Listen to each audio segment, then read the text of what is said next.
Oh, it happens. Oh my god, Tommy is scary. But yeah. Okay. Hi everyone.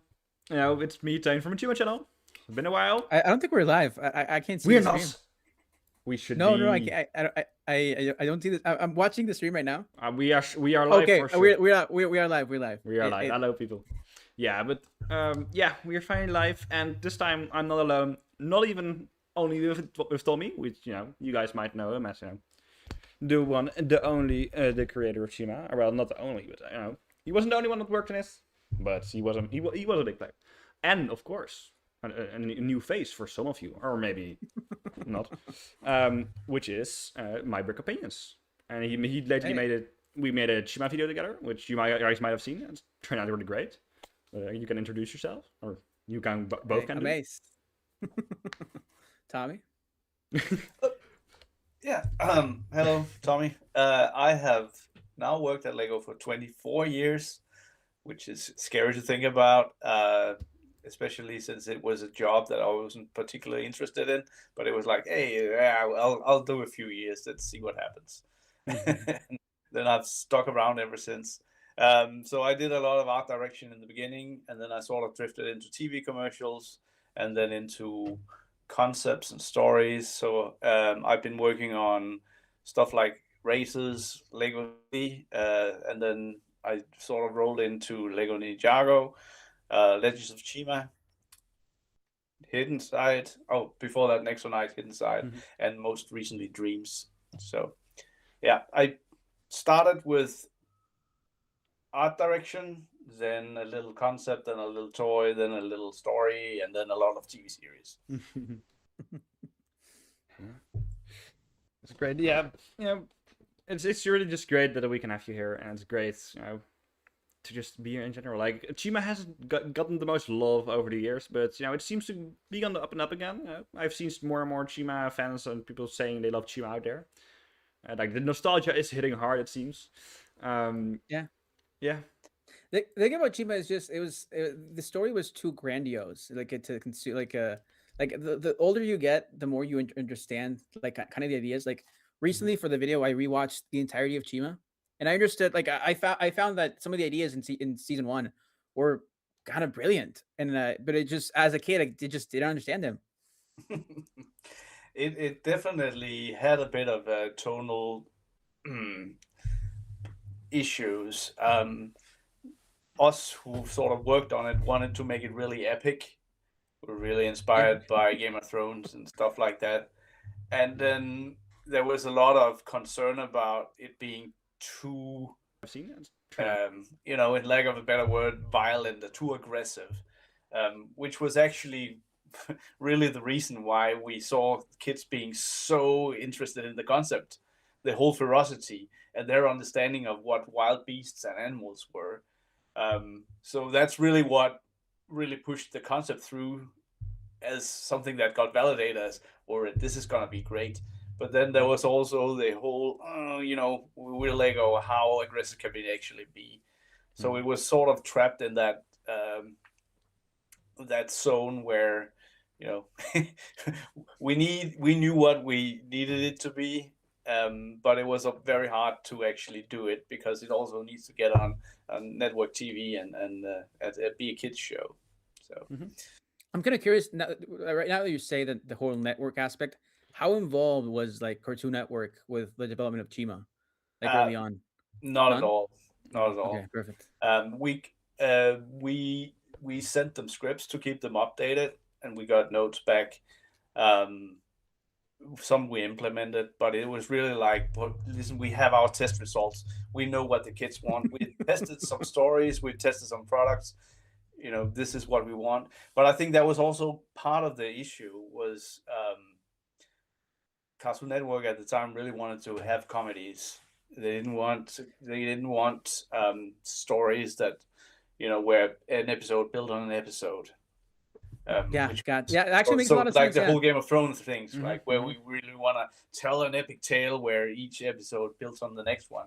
So you can really see it if you watch the first 10 episodes. It's like those, we really took the input and make them very like, it's one episode, but then funny enough, as we were working on it, we started getting the results of Ninjago and the success of Ninjago, where it's like, oh my god, this Green Ninja thing is really making Playground talk. There's all this speculation: is who is the Green Ninja? So contrary to what we were told that we should do, um, the Ninjago thing really worked. Where it's like this is a story that builds um, on ideas and things that happened in the previous episodes, so we can make it, not episodic but more serialized. Yeah, And that's also what you see in Legends of Chima after that episode. I guess from episode 11 and onwards, it's like, all right, I guess we've now proven that we can do this long narrative rather than these standalone episodes where it's like, oh, this one's Attack on Eagle Spire, this one's Gorillas Gone Wild. So yeah, but no, yeah, it was a fine collaboration. Um, Cartoon Network was supportive, and but it wasn't a great fit. If you look at their content slate at that time, it was all these like Dexter's Laboratory and stuff like that. It was like all these comedies, Johnny Bravo, and then there was like Legends of Chima in there, which looked completely different and was a different thing, right? It was an action show. Yeah, because I remember I as a kid, I think I was 7 or 8. No, yeah, I was 8.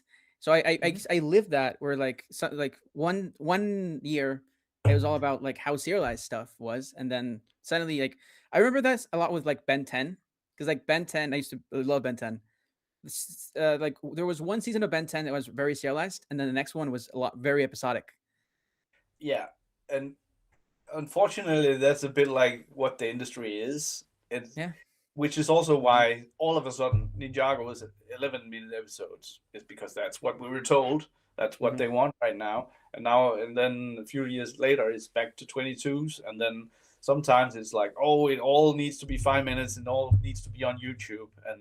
And then, oh, those 5-minute videos are not getting views. But if you edit 4 of them together into a 20-minute episode, you actually get a lot more views. So it's like there's a pendulum that's just swinging back and forth on what you're sort of told what the trend is. And maybe the problem is that the trend is now, and once you get your info on what the trend is, you're already behind the trend.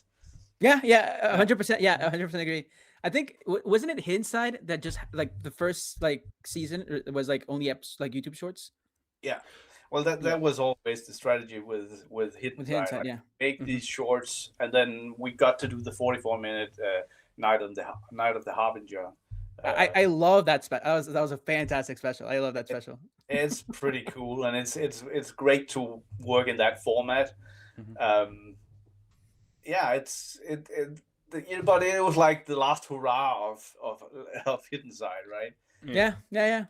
But I think it's kind of it showed the potential of what it could have been if it had been like, if it's been allowed let's call it the Ninjago treatment, where it's like, okay, yeah, we're going in and we think we can do something that is a series that is, it holds itself to a higher standard.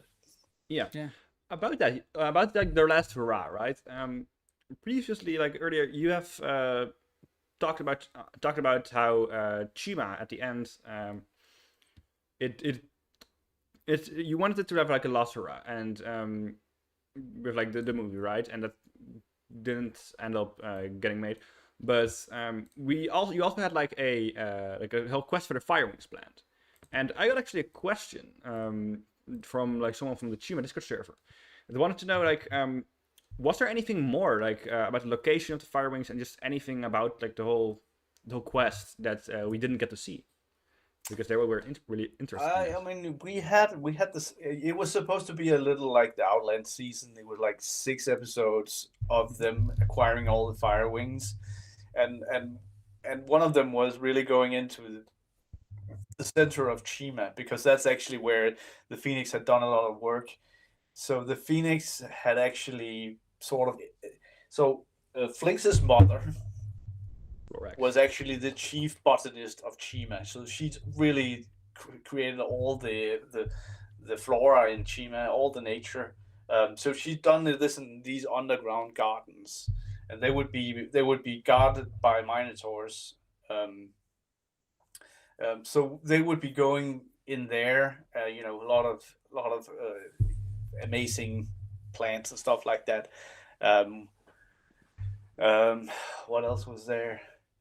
Yeah, a lot of it was actually going into the center of Chima and learning like the history of how everything came to be, because obviously there was like the sun and that stuff, but we didn't develop it fully, but we had that whole outline of the quest for the Fire Wings. Yeah, it's we but then we really had to condense it into those few episodes where it's just like, okay, now it's just a montage of where they find it, and we could sort of use the device of Tomac's burn on his head as the map for it, but originally that was like going into the center of Chima. That was what the map was, and there was actually a fun idea that the builder figure, the larger version of what is it called? Construction? Yeah, construction figures figures. of Tomac. The idea was that actually you would use your iPhone to scan the tattoo. Oh, and it would be an you entire would find like the now map. you're getting all the maps of the underground. That's actually kind of that would have been really cool. Yeah, like a bit of like a next night. What next night ended up doing, like with murder scanning with the apps, right? Yeah, something like that. Yeah, it was like that was the hype at the time. Everyone wanted something interactive, and let's see if we can add a digital component to it. Obviously, Legends of Chima did it with, the Legend Beasts. I think in the US release, there was something about the cards that could be put on an iPad I don't and remember. interact with the game. The thing is, that was the Legend Beast wave was the wave I stopped buying Lego because I was like too old, and so I don't remember. I remember seeing them, but I don't remember. I didn't buy them till later. Yeah, you I don't actually. remember but there was something about there was the European, the rest of the world release, and then there's the US release, and the US release had some cards in them that were sort of magnetic, and then once you put them on an iPad, Yes, they did something in relation to the game. Yes, basically, what you were talking about, what you guys are thinking about, is that it wasn't primarily a Speedorz thing. This was a Chima Online thing. You could have these card packets, and then you could scan in like legend beasts, like shadow and characters, also like turrets and stuff. So that's pretty cool. And of course, the Chima game, like the Chima games are all gone, especially Chima Online, because it was a online MMO, right? But Tommy, I don't know if Ace, if you know about this, but when I was at your place a few years ago or a year ago, I told you about a game project. Yes, I remember. And actually, like you might need like it's maybe not really into the scope of the stream to check it out, but like to you guys in this, we basically our wonderful developer Sergey has together with another developer has worked hard all this time on recreating the game, and it's actually playable, and you can actually play together, and it actually works again. It's not fully done, but it's fair farther. So. We could take a look. If for anyone that wants to take a look, there's a Discord server link down below, I think. But yeah, go ahead. I've actually played it. I have installed it on my computer. Really? Well, I tried to play it back in the day, but it was so buggy, and I got locked out of my profile. And I was like, and I even like put my own money in it because like, okay, I want to try it. Like I'll spend 250 kroner for, and then it just like I had like 800,888 gold or something like that. I couldn't do anything. It was so weird. Yeah. I mean, but yeah, and I think that game came out a year too late. It was obviously supposed to be like with Chima, but it got delayed and it got delayed, and when it came out, it was like, okay, Chima is already winding down, and the Mhm. thing is, Chima was very successful financially, Yes.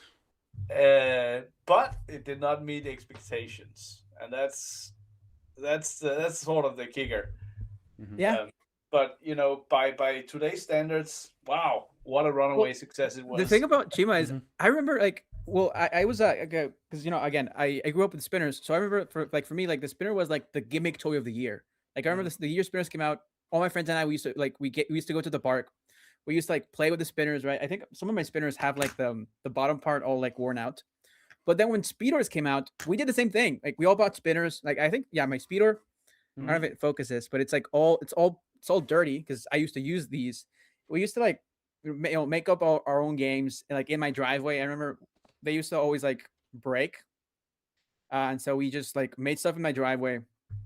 It was really fun, but then Chima just ended, and like it was one of those things where like no, Chima was like very popular. It wasn't Ninjago levels of like of like kid or of not kids, but like it didn't have that same kind of like week to week conversation, like playground conversation. Yeah, But we definitely bought the toys.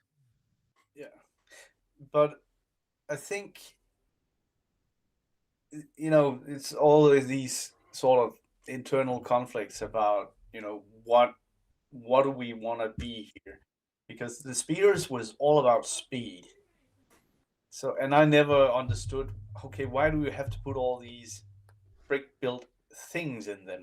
It's just like Yeah, this is about. I was I was not very enthusiastic about the whole idea that Mhm. these, now you have to jump through a hoop and land in a nest. well, I don't. I actually really like the what is it called, the nest landing.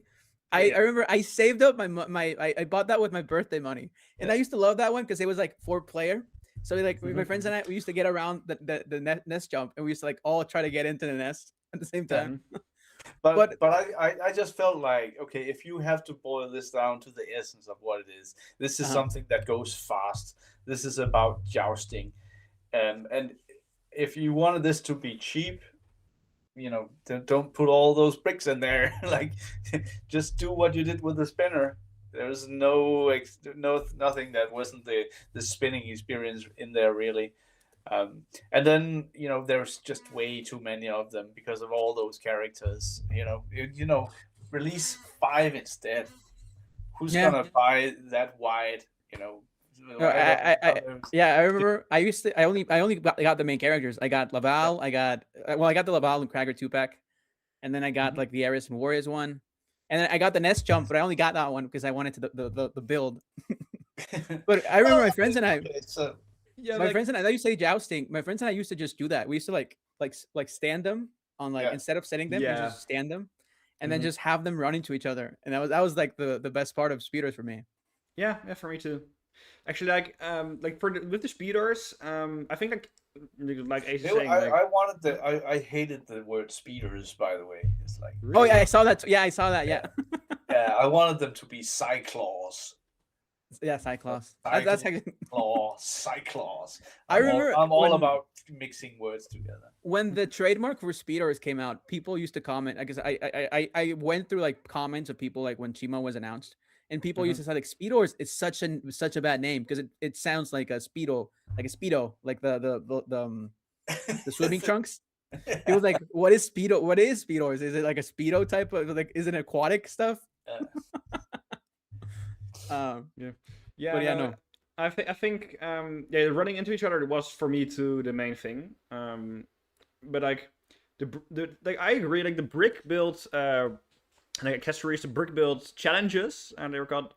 I agree. They weren't really a thing over here. We did really like. I did see people really loving the actual like more the not the small brick builds, but like the larger ones, like the Eagle Spire and the Ultimate Speeder Battle, or the Ultimate Joust, or something with like Krager and Laval, and like the Oh, the Lion one with Gate. was it like the fountain? You hit No, the no, I was think it? it was the Lion Gate. Oh, it was Like yeah, that it one. was the Lion Gate. Yeah, Those were really cool because they were actually more like actual Lego sets, like smaller ones, I guess, which you could yeah. use with your speeders. So those were pretty cool. But like the smaller ones were less Yeah. so. Generally, like over here, like I actually have never really been. I never as a kid. I never was really big into Chima. I was, but not that much. I have only really gotten into Chima like 2019, 2020, actually. That's pretty insane. Wow. I wasn't really late.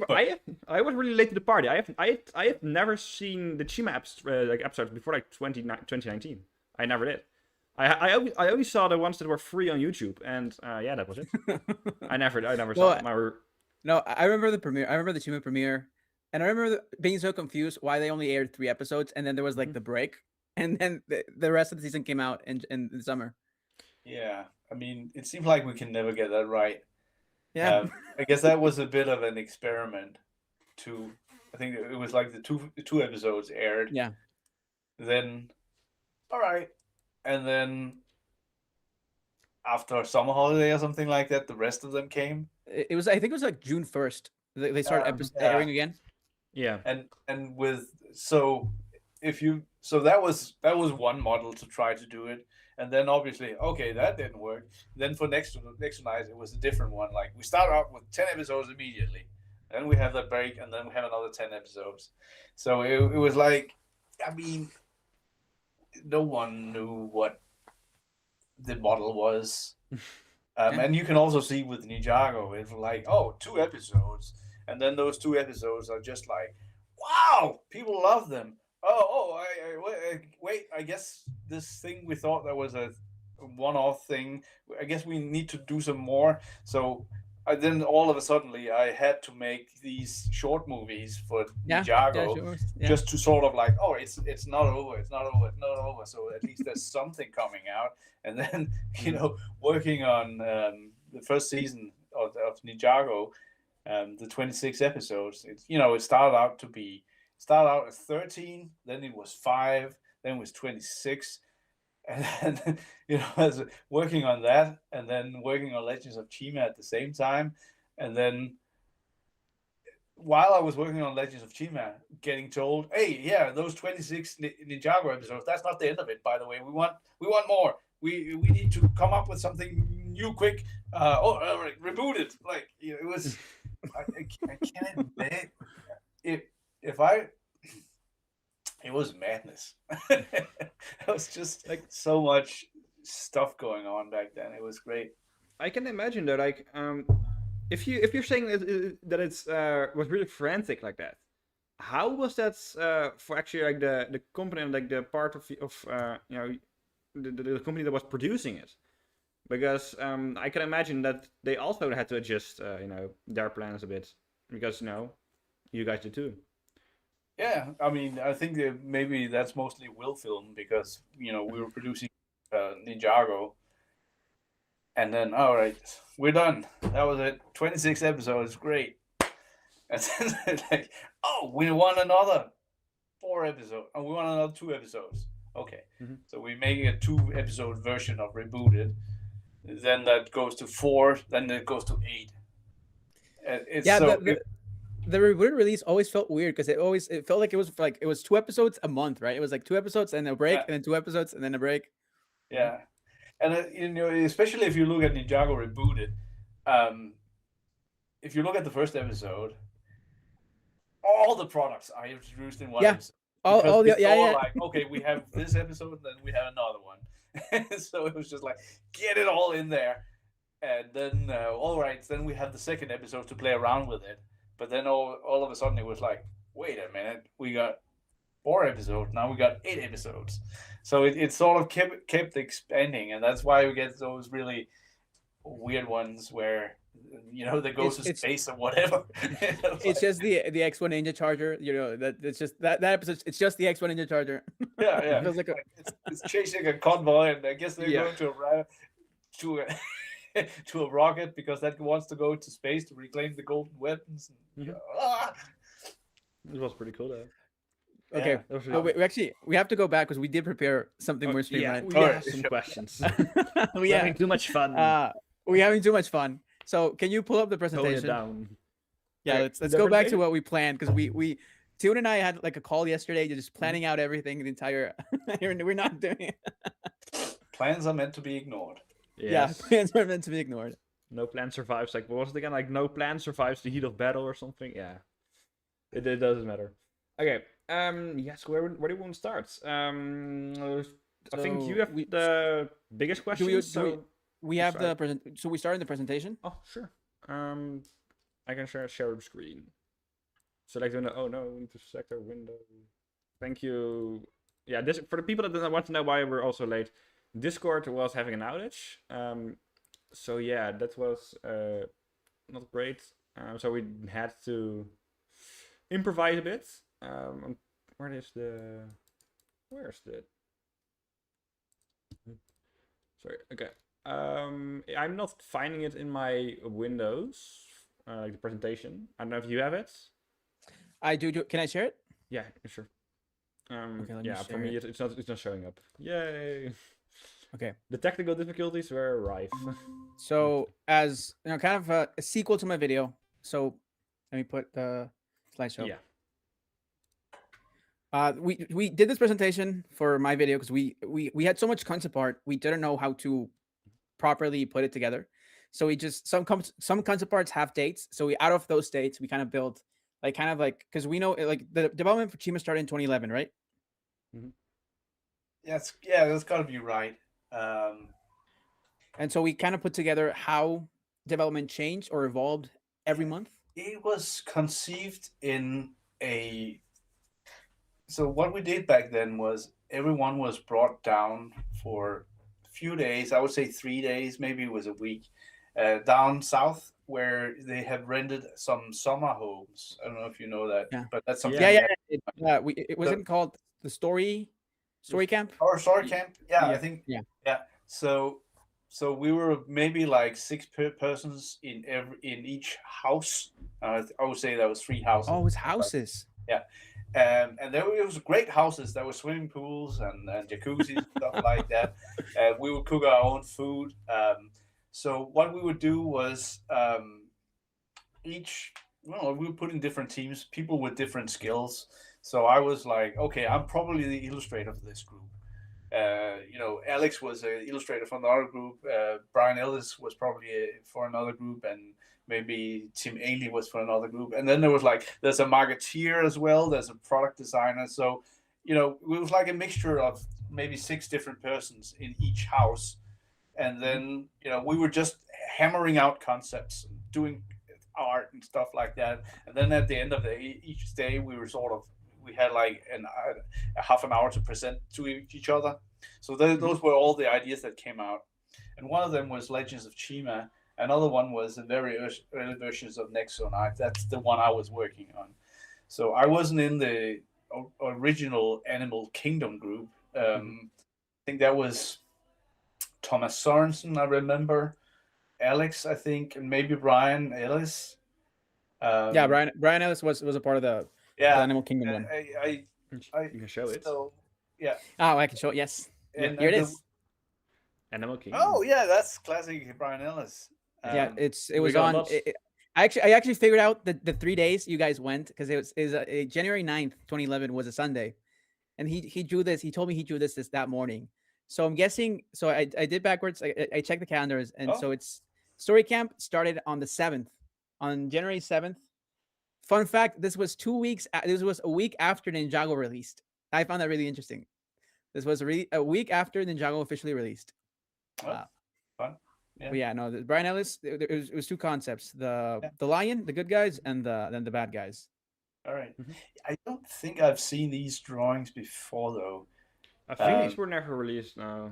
Yeah. No. But maybe I saw them, at that day down there.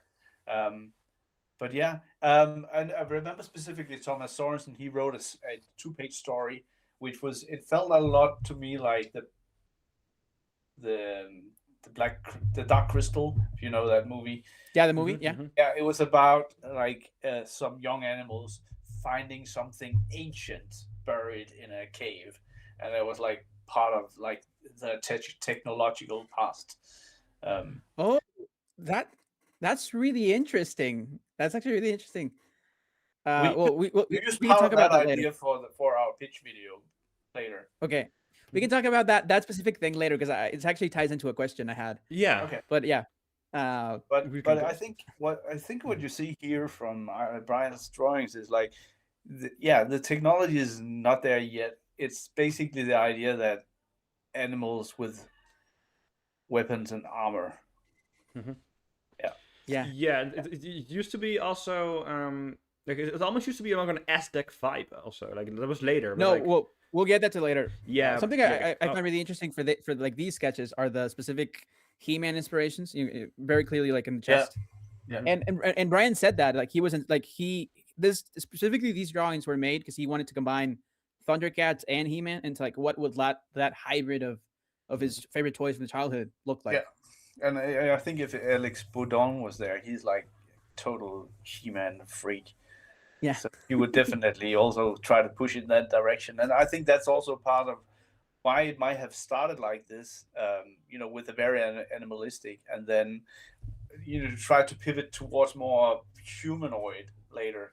But we sort of tried to test the whole spectrum to see what are the kids most interested in. Is it the animal? Is the human? This human, There was like, I think we had this 9 grid of different characters that Alex drew where, all right, he's completely animalistic or completely human with animal armor. I think we have some of those sketches. We'll get to them. Okay. Yeah. And then this is one of the first, like, it doesn't have a date, but I want to see if you could, if you remember this one. I don't. However, the Minotaur there is very close to something that we were planning for the Quest for Quest Fire. for the Fire Wings. Yeah. Part of the Yeah, story. I figured. Yeah, 'cause I was curious about this one because of the human element to it, like the hunter.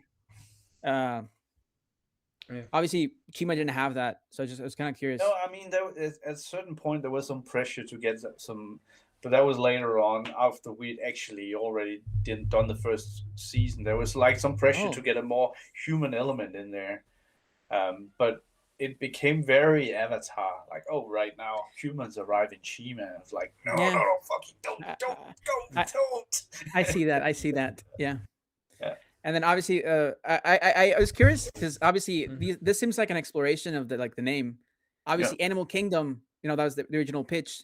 I always thought they probably changed that because Animal Kingdom is tied more with Disney stuff.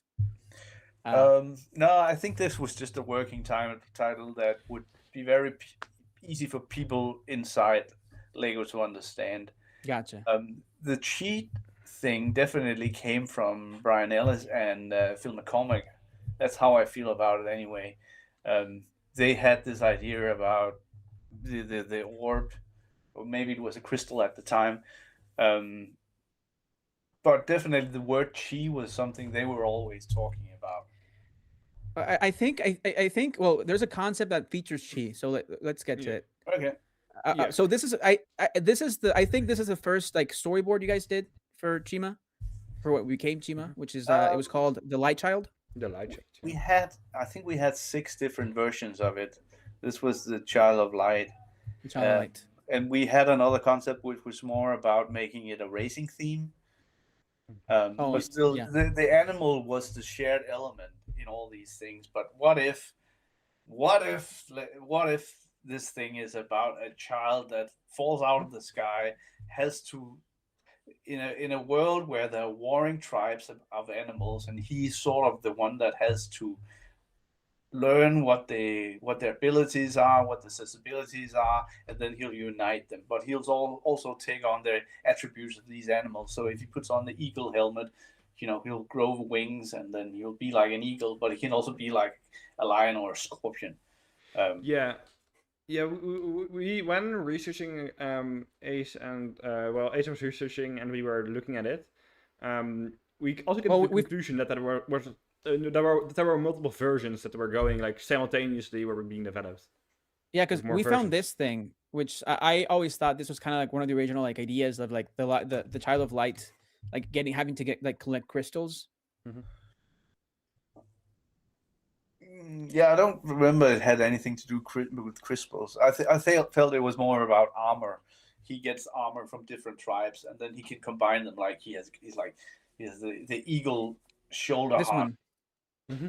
because I thought that's what the pitch eventually became. Yeah, I mean, yeah. here you have like the constellation, the crater, the child. You know, and there was always like these benign animals, like the lions and the eagles, and then there were like the more creepy ones, which was for a long time, and even as we were getting into Legend of Chima, was the scorpions. Like almost scorpions. the crocodiles was the last minute replacement that I wasn't particularly fond of. I was very fond of the scorpions. I was also curious about this piece you've shared, which I don't know at what point in development did like the Child of Light evolve into this. This is pretty much at the same time when we were trying to figure it out. So this is one I drew. Oh, okay. But here the idea was that there's these constellations in the sky which are animals, and then they can draw those down and manifest them. Yes. Yeah, you can- I was also seeing a lot of constellation and like star things at the same time, like with the other things. They all seem to incorporate some constellations, something from like the heavens, right? The light childs, like presuming they drop down. Here they are, you know, using the stars and stuff. Yeah. So this particular concept hasn't got the human element in it. This was more, you know, that's why I thought this was after, because I thought at first you guys experimented with like the human element, and then you took it out and see. It happened. It was all simultaneously at once. And, that makes more sense. I think we had 6 different versions of it until we sort of arrived at the one where like chi is the power of nature, and you connect with it. Yeah, because and then there's this one I also really like, which kind of shows like, I don't know if this is like a continuation of this one or if like a different idea of like the Child of Light with all the armor, but now they're fighting over crystals. The way we worked back in the day is that we had something we called gallery walks. So we were trying to express an idea in a single image, and this is like an image, and then we would put those in front of children and see what can they tell us from each of these images. So they would walk around and look at these images, and then eventually they would like pick a favorite, and then it's like, oh, there's probably something here.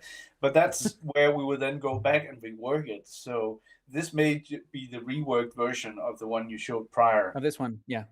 That's what I figured. Okay, we're taking the elements that they liked, but now we're like, okay, let's do something more with the scorpions, and let's make sure that golden armor they loved on the previous one is more extreme. Is more prominent, yeah. Because this one also features bats now instead of, because this one features scorpions and wolves and crocs, and then this one features all just spiders, crocs, and scorpions. This is me guessing because I don't remember, but we might have gotten the input on the previous ones that, why are wolves and scorpions working together? And then we're like, all right, it needs to be more, you know, creepy, gross. Okay, so now it's crawlers, scorpions and bats. So it's like constantly going through this thing. And you can also, can you go back again? You can also see there's what we call the playfield puzzle in here, where over on the left they have some crystals. Yeah. They are needing that over on the right, so they're obviously finding some crystals. Yeah. This looks like the Great Devourer almost. Like they have these blades, which you need to put in. Like this is really, and it's like into an old like statue of like their god or something. I don't know. Really looks like that. Yeah, actually, something I realized is that the crocs are purple in this. Yeah, I didn't notice that. Oh, there's a purple croc. Yeah. Yeah, and then the wolves are on the good guy side. Yeah, there's sort of an attempt to make 2 groups of animals. Yeah. And then we get to one of my favorite pieces, which is Brian refers to this one as the Fiery Crusade. I don't know what you remember about this one. I remember having seen it before. I think this this is probably something he made more for himself. I don't remember this being part of any testing. And also, Okay. I mean, it's absolutely wonderful. But also, you can imagine if you were to bring that into a test with one of the other drawings. We were also trying to find this, like, okay, one can't be too exuberant compared to the other one, Yeah, because then gonna skew the it's gonna. test Yeah, yeah, result, yeah. because they'll love this. I think like this piece, I think it's awesome. I love this I piece. mean, when It we were really testing does in look cool. Chicago, we had the idea of Spinjitzu, but we never put Spinjitzu in the test boards because we felt that's just gonna be too interesting. Then we're not gonna get any reading on the bad guys or something like that. Yeah, that makes a lot. That Sometimes makes a lot of sense. it's about That's actually interesting. taking Yeah. good ideas out of a concept and saying, Mhm. we know this is a good idea, but if we put it in here, it's gonna it's gonna it's gonna tilt the test Overshadow it. results in a It's gonna way. Yeah. overshadow it. Yeah. Okay. But yeah, I Yeah. remember this one. This is great. Um, it's one where, if you put this in front of children, I'm not sure what they'll tell you. There's certainly something it's coming from the sky, but it's more like this is more like a question than it is like, Yeah. oh, here are the answers. Whereas in some of the other ones, you can see the logic in here. Whereas this is Yeah. just this is a mood. Well, I'm sure actually, they would yeah. like it, but I don't think you would get much information out of them from this. In his website, Brian refers to this as a mood as a mood board, kind of Okay. like a. Yeah. It certainly does then bring a he- mood. It really There does are bring a other mood. pieces more stylized with this concept. Kind of, you notice that because of the weapon designs. You got this one of like the gorilla versus other Yeah. gorillas, Fist. Yeah. That's and cool. then there's this one of like the wolf, and then this one is like the lion hero against the giant spider. Yeah. I don't know if you remember them. Yeah, I've seen these before. Yeah, they're great. And then this one, obviously, was kind of really like the interesting. big. I always saw it as like the first like chi, because then Yeah. It looks almost like Actually, Alien.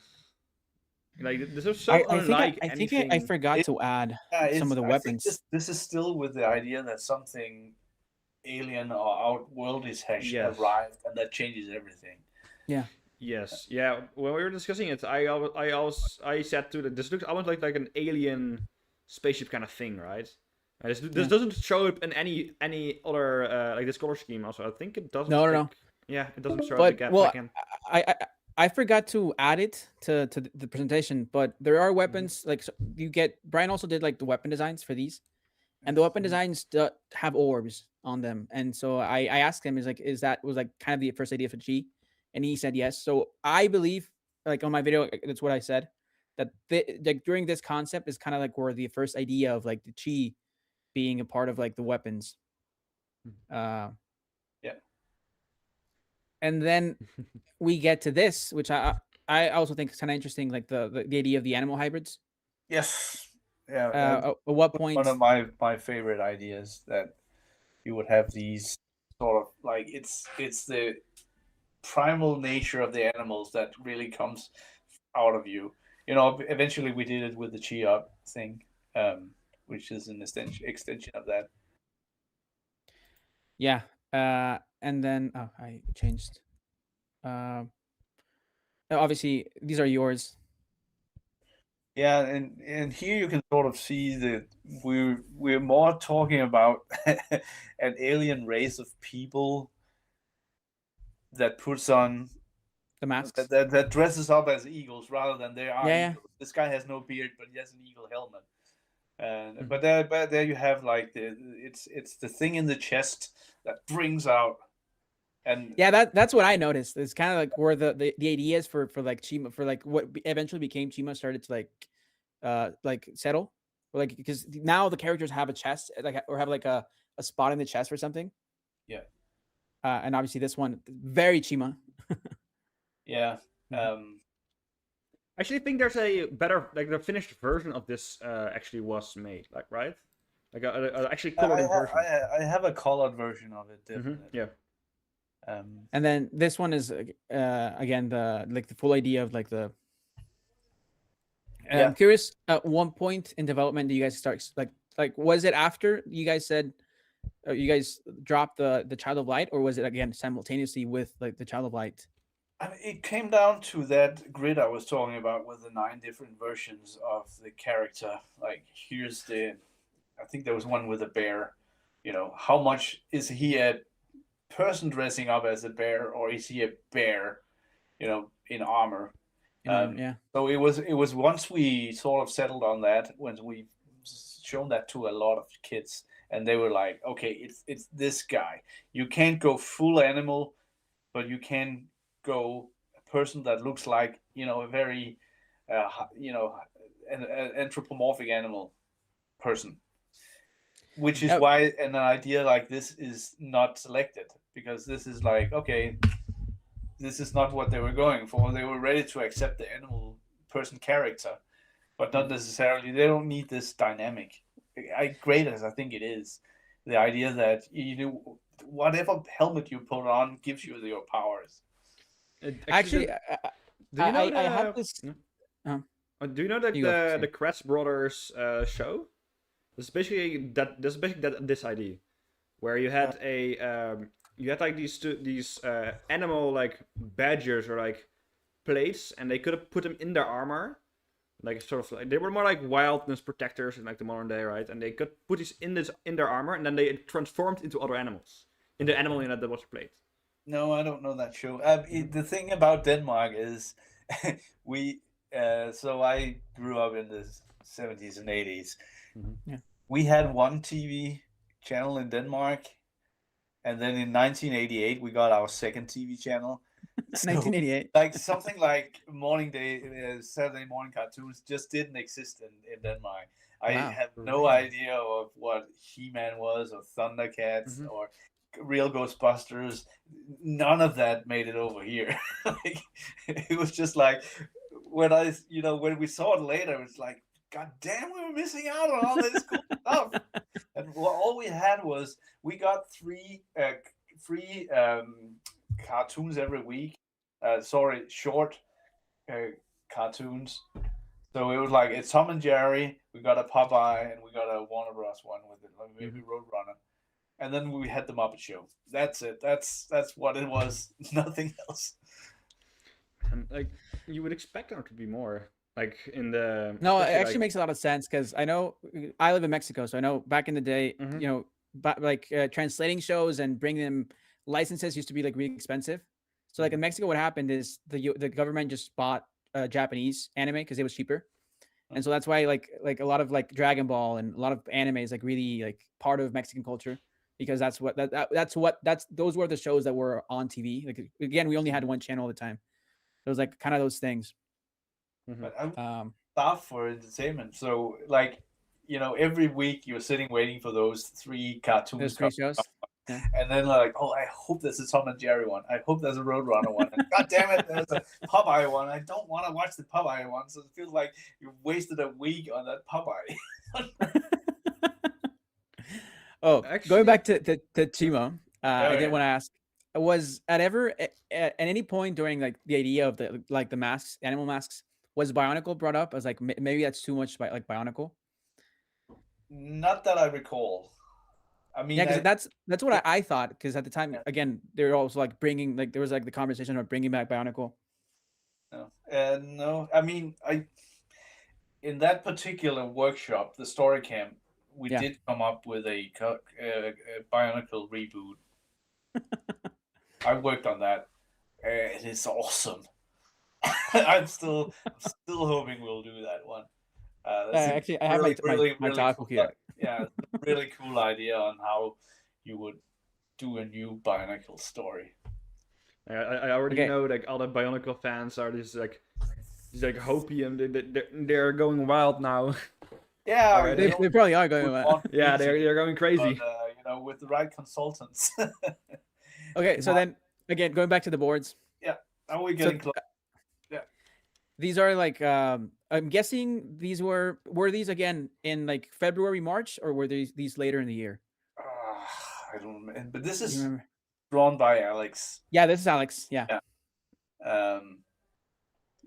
We must be getting close Yeah, Um, yeah, yeah. Because I realized you you guys can also still have like see the idea of the that golden. it's more definitely on the crocodile side. It's more humanoid still with crocodile masks, right? So Yeah, it's Mm-hmm. not quite settled there yet. On the yeah. whole, You can let's go you can see animal. like Yeah. lions also turning into eagles on this side. Oh yes. Yeah. Mm-hmm. I was found that and I found that interesting that they're fighting over golden masks. Yeah. That and you know, obviously because Ninjago, like that idea of the golden weapon worked. I was curious if like that influenced you to move away from the golden aspect of like collectability. I think gold is just. I mean, we're trying to communicate with children With on a kids. very basic Mhm. level here. So it's just a Yeah, yeah, shorthand for power and value. yeah. So Mm-hmm. like get that in there and see what they're telling you about it. You know, maybe if they're starting to interpret it as, oh, this has power, and that is the thing that can give me the power to become another animal. You know, you're getting somewhere. It doesn't mean the gold will stick around, but at least you got their attention. Yeah, Mm-hmm. that makes a lot of sense. And then you also got this one. This one features scorpions and bats again. I remember that one. Yes. And this one I found it interesting. They both sides have like golden masks on Yeah. there. I remember Uh, specifically this one failing. Um, really? Yeah, and but that was because compared to the other ones, they really loved the jungle, and this was Yeah, just this gotcha. is like a wasteland. This Yeah, waste. Mm-hmm. Yeah, you have the sort of beautiful Greek thing over there, but the rest of it is like, eh, Yeah. it wasn't as appealing to them. So they really connected the animals to the jungle, and obviously this is almost like Lord of the Rings, where the orcs are like in the street. yeah. I didn't draw that. But Yeah, on a board level, it doesn't work.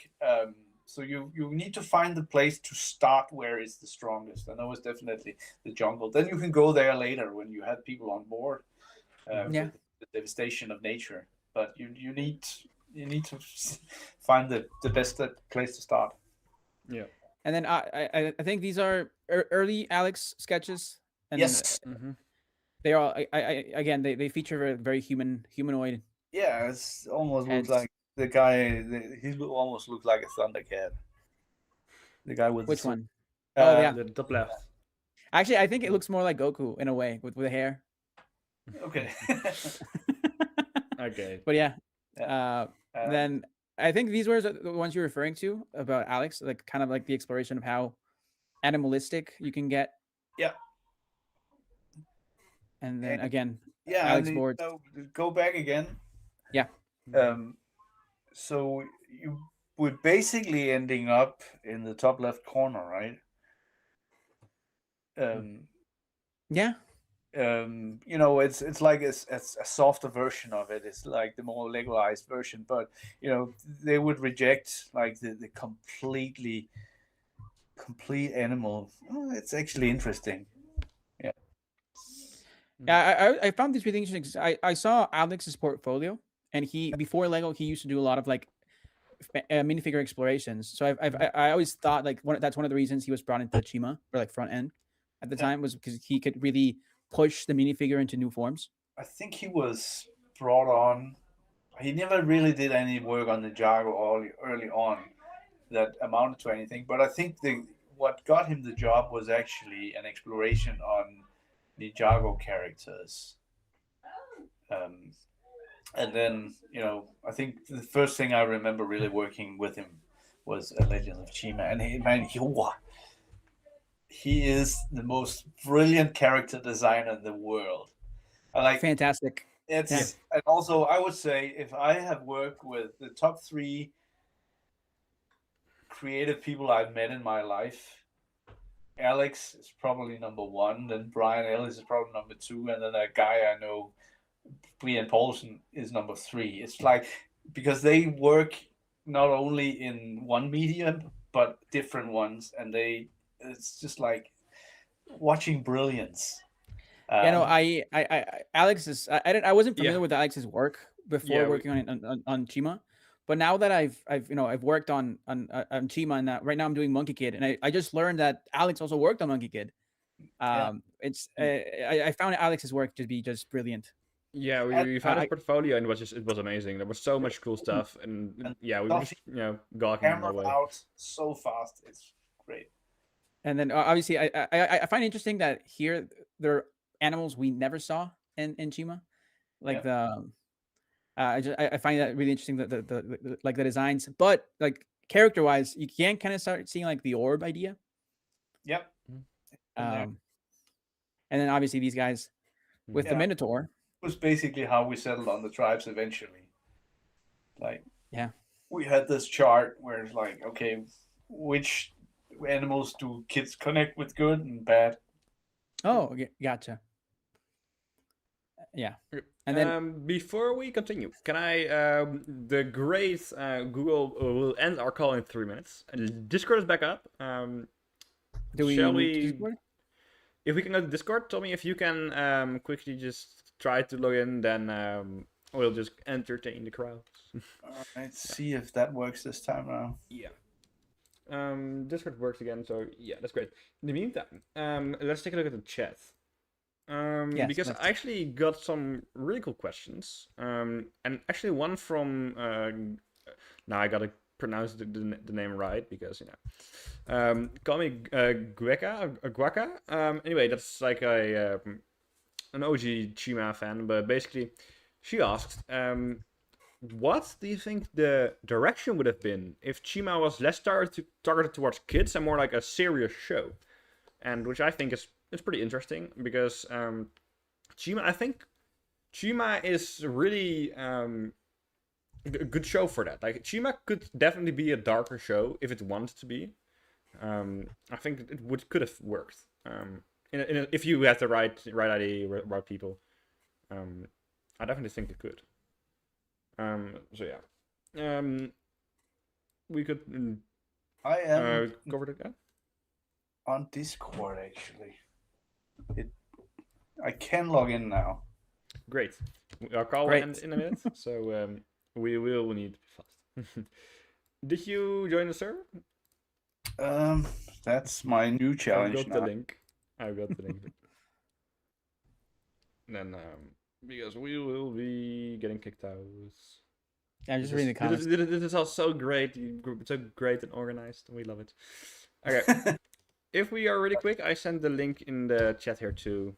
If you please do. Let's go. We are speed. We are speed running this.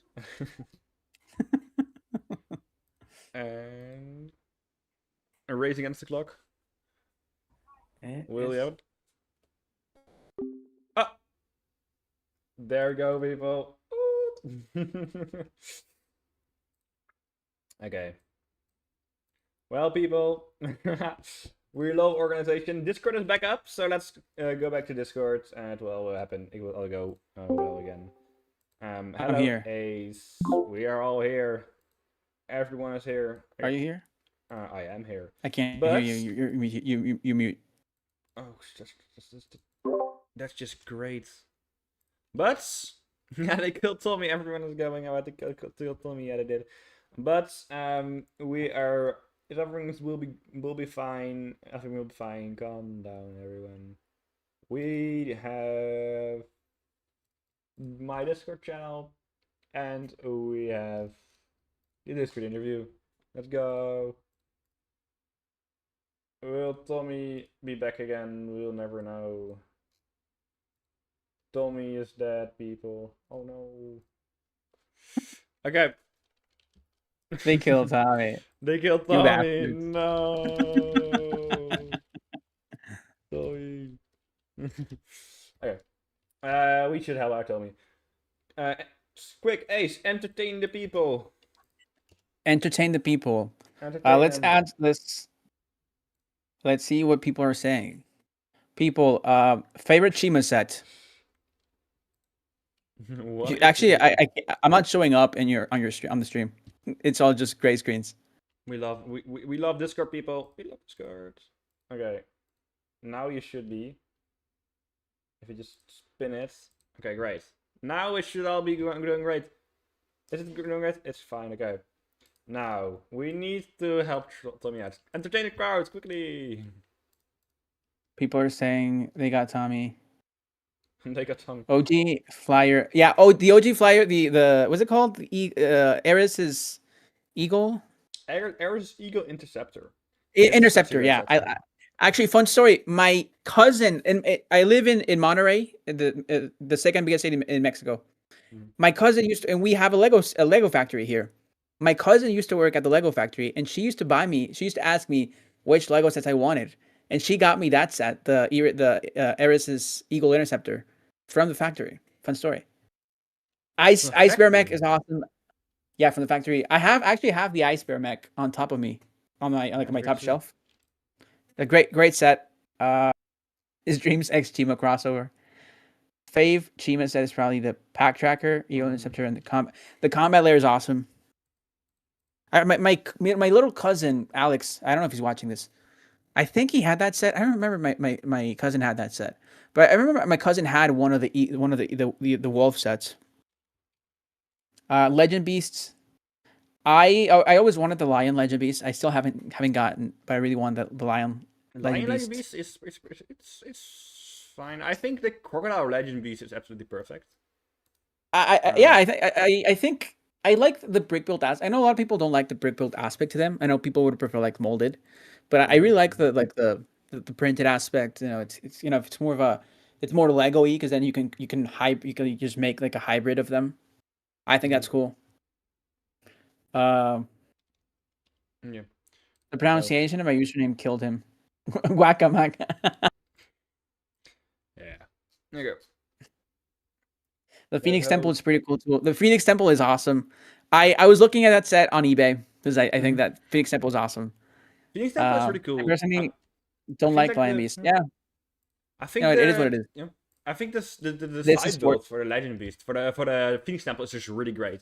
Like, you don't need, like, the Phoenix Temple. Yeah.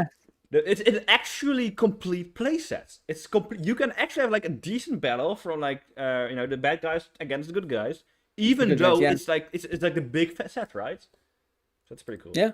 No, great set. Phoenix Temple, the Eagle and Gorilla are decent too, though. Oh no. Yeah, I actually I don't know. I always really liked all the Legend Beasts. I know. Again, I know they're not all great, but I actually really liked all of them, even though I don't own any of them. I have Phoenix Temple. Can confirm it's awesome. Yes. The general, all of the temples hideouts are amazing. Yeah, I remember my little cousin had the Lion Temple, and that was awesome to play with. That was really fun to play with. Because again, it's one of those like entire play sets, because it's like, sure, it can work as a display piece, but it's more built like a fully 3D like play set. Like, and we don't really get play sets like that anymore, because it's not just like a facade. Most play sets nowadays are just like an 8x8 row and a vertical. That one was fully 360, not 360, but like entirely square, volume, play features. The Legend Beasts look a bit scoffed in the face printing. Lion Temple is OP, yes. The season 2 sets had go to play features. I don't know if what are the play features on the season 2 sets? We have the for the playsets from season 2. We have actually, I think they're pretty cool. They're all for the bad guys. They're all related to the animal. So like we have the bat, which is flapping its wings. We have the scorpion, which is also like pinching its claws. We have the spider, which is thrashing his legs. Those are all really cool. And we also have the Lavertus, like Wingblade, which you could like spin the blades off, and it was great. I remember I didn't like Lavertus's Wingblade, but I always loved the guns he has, because he has like guns with axes, and I always thought that gun design was awesome for like a figure. Chat, I think Tommy is in, guys. Tommy has hacked the mainframe. He's in. He has arrived. Yes. He's in. Found the Lion Temple for $100. Dude, I also 2 years ago I went to a Bricks and Minifigures with my friend Brayden, aka the Ninja Whip, and at that Bricks and Minifigures I bought the Scorpion thingy, but they also had the Lion Chi Temple, and I regret not buying the Lion Chi Temple for $100, because it was also like for $100. Wing. Oh.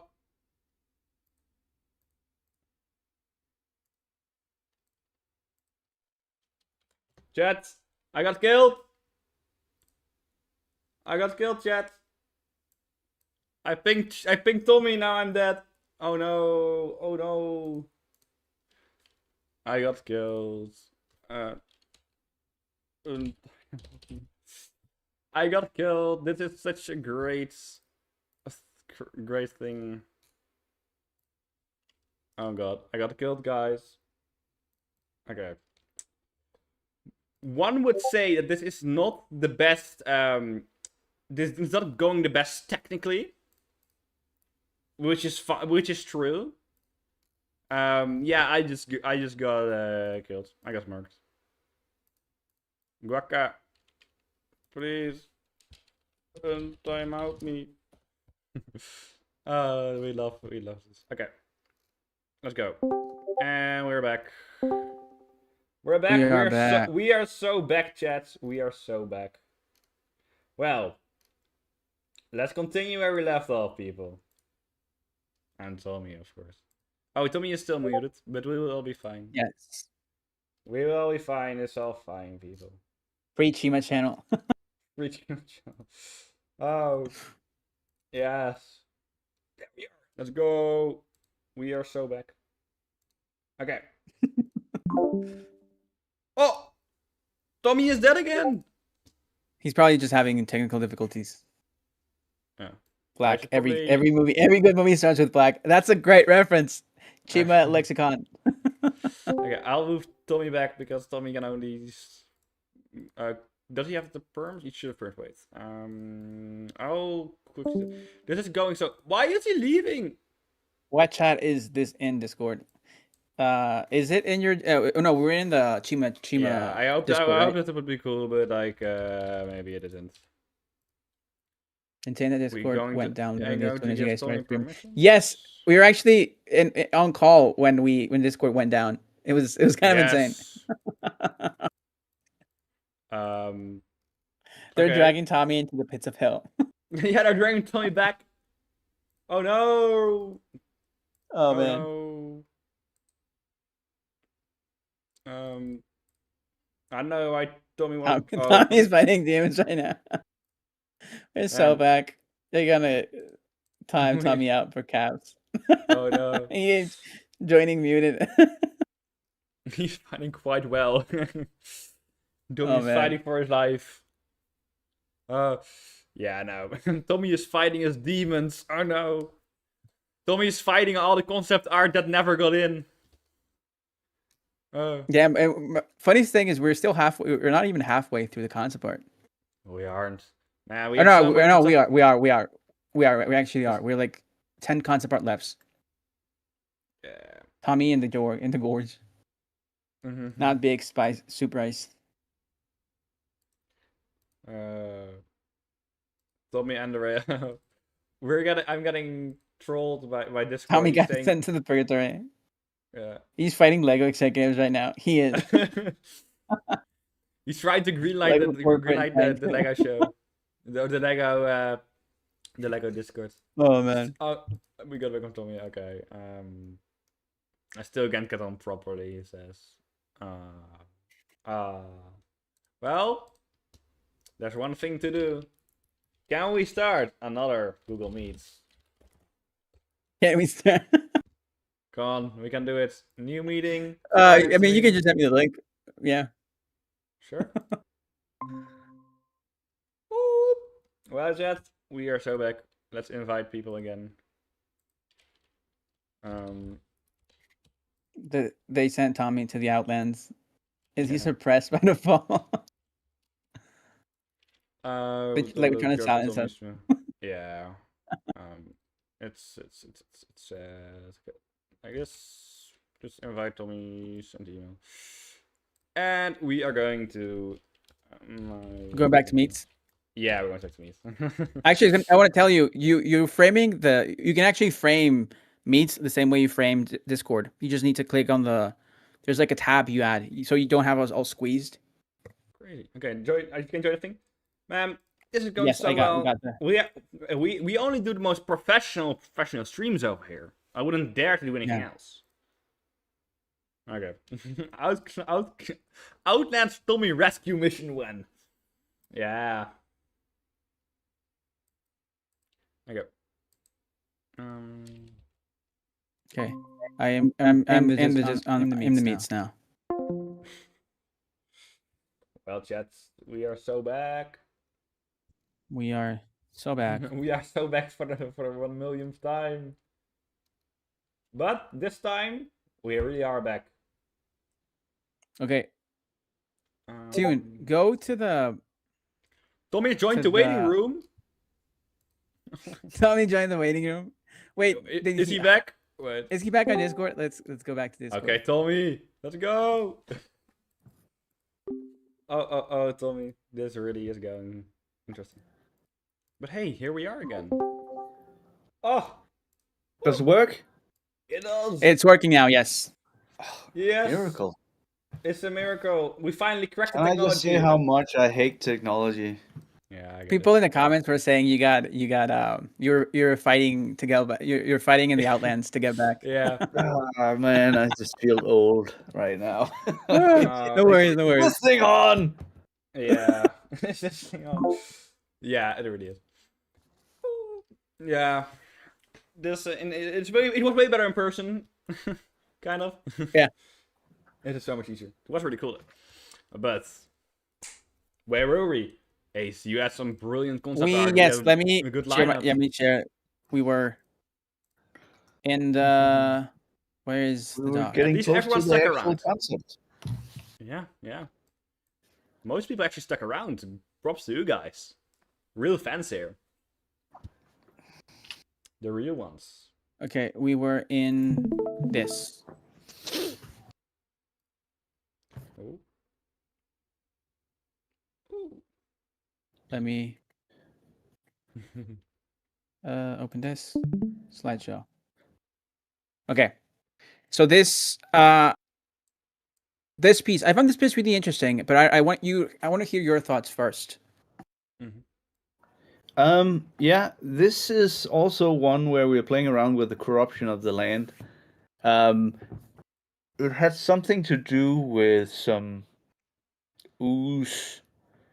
Like, if you got the black stuff on you, then you turned evil. So that's what's happening to the guys. But then you can use the sort of the power of the chi to sort of blast away the bad stuff.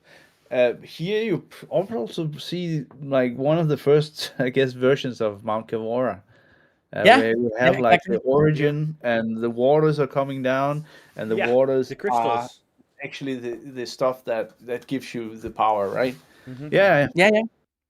Yeah. But we got that one correctly. Yeah, because Yes. that's what my theory was. That this was one of the first like concepts of Mount Kavora.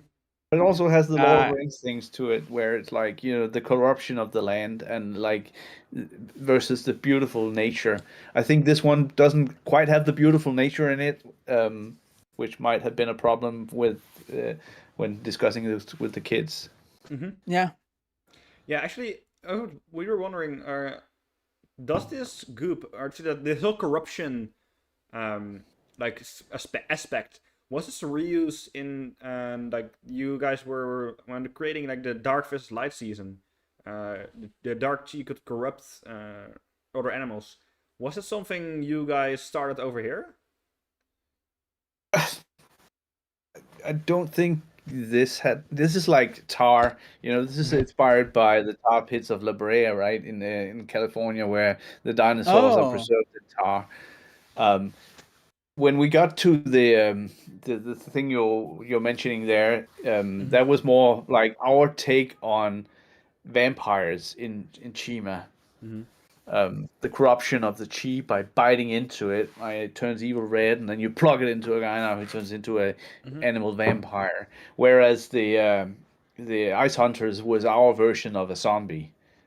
Yeah. Yeah, we were just kind of curious because I found well, obviously you've talked about like the canceled fourth season and like how the idea of like light versus dark. So I thought like maybe that idea was reused, like when like the whole like corrupted animals versus light animals could have been reused.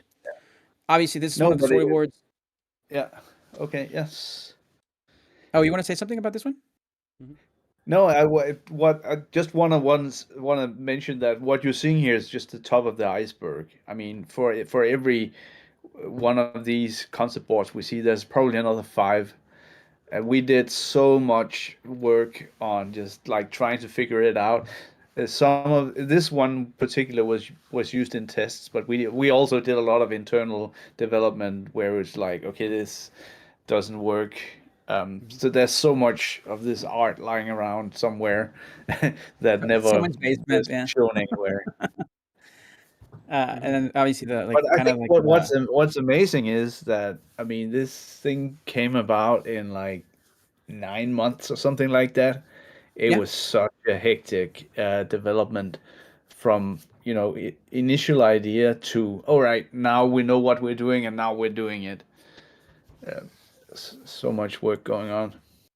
Yeah, because you've mentioned that you started working on the TV show at the end of 2011, right? Oh, 2011. Let's see.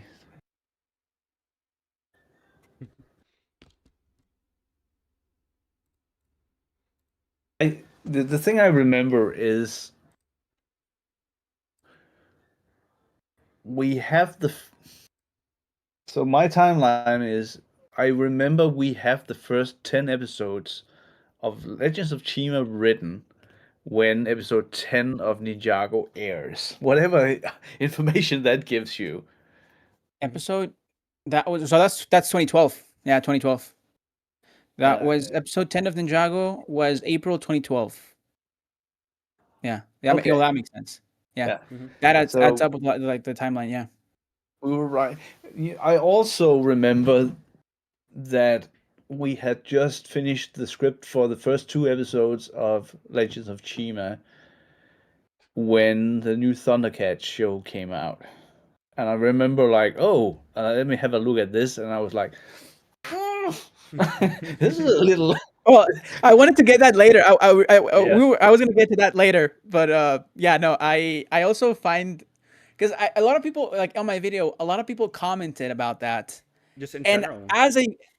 I'm a massive fan of Thundercats 2011. I am one of the biggest fans. I own most of the toys. I actually have just this laying around in my because they have magnets in the back, so I have them on my board. I don't see I understand why the comparison could be made. I don't see the connection because a lot of people say like, oh, Thundercats this killed Chima killed Thundercats, all this.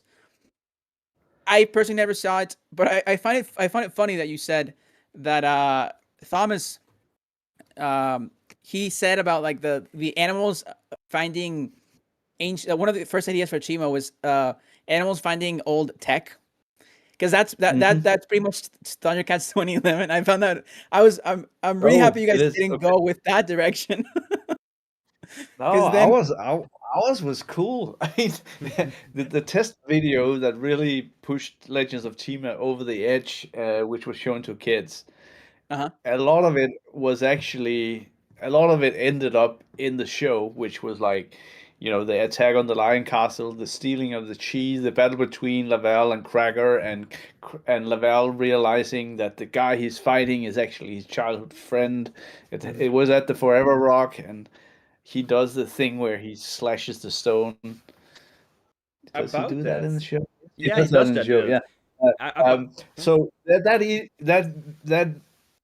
that um that video ends with Cracker going into the underworld of Chima with a single orb of chi that he sort of he corrupts it, and then he finds this enormous crocodile mech that's sitting buried in a cave, and he brings it to life as his revenge. And that was like the end of that story video.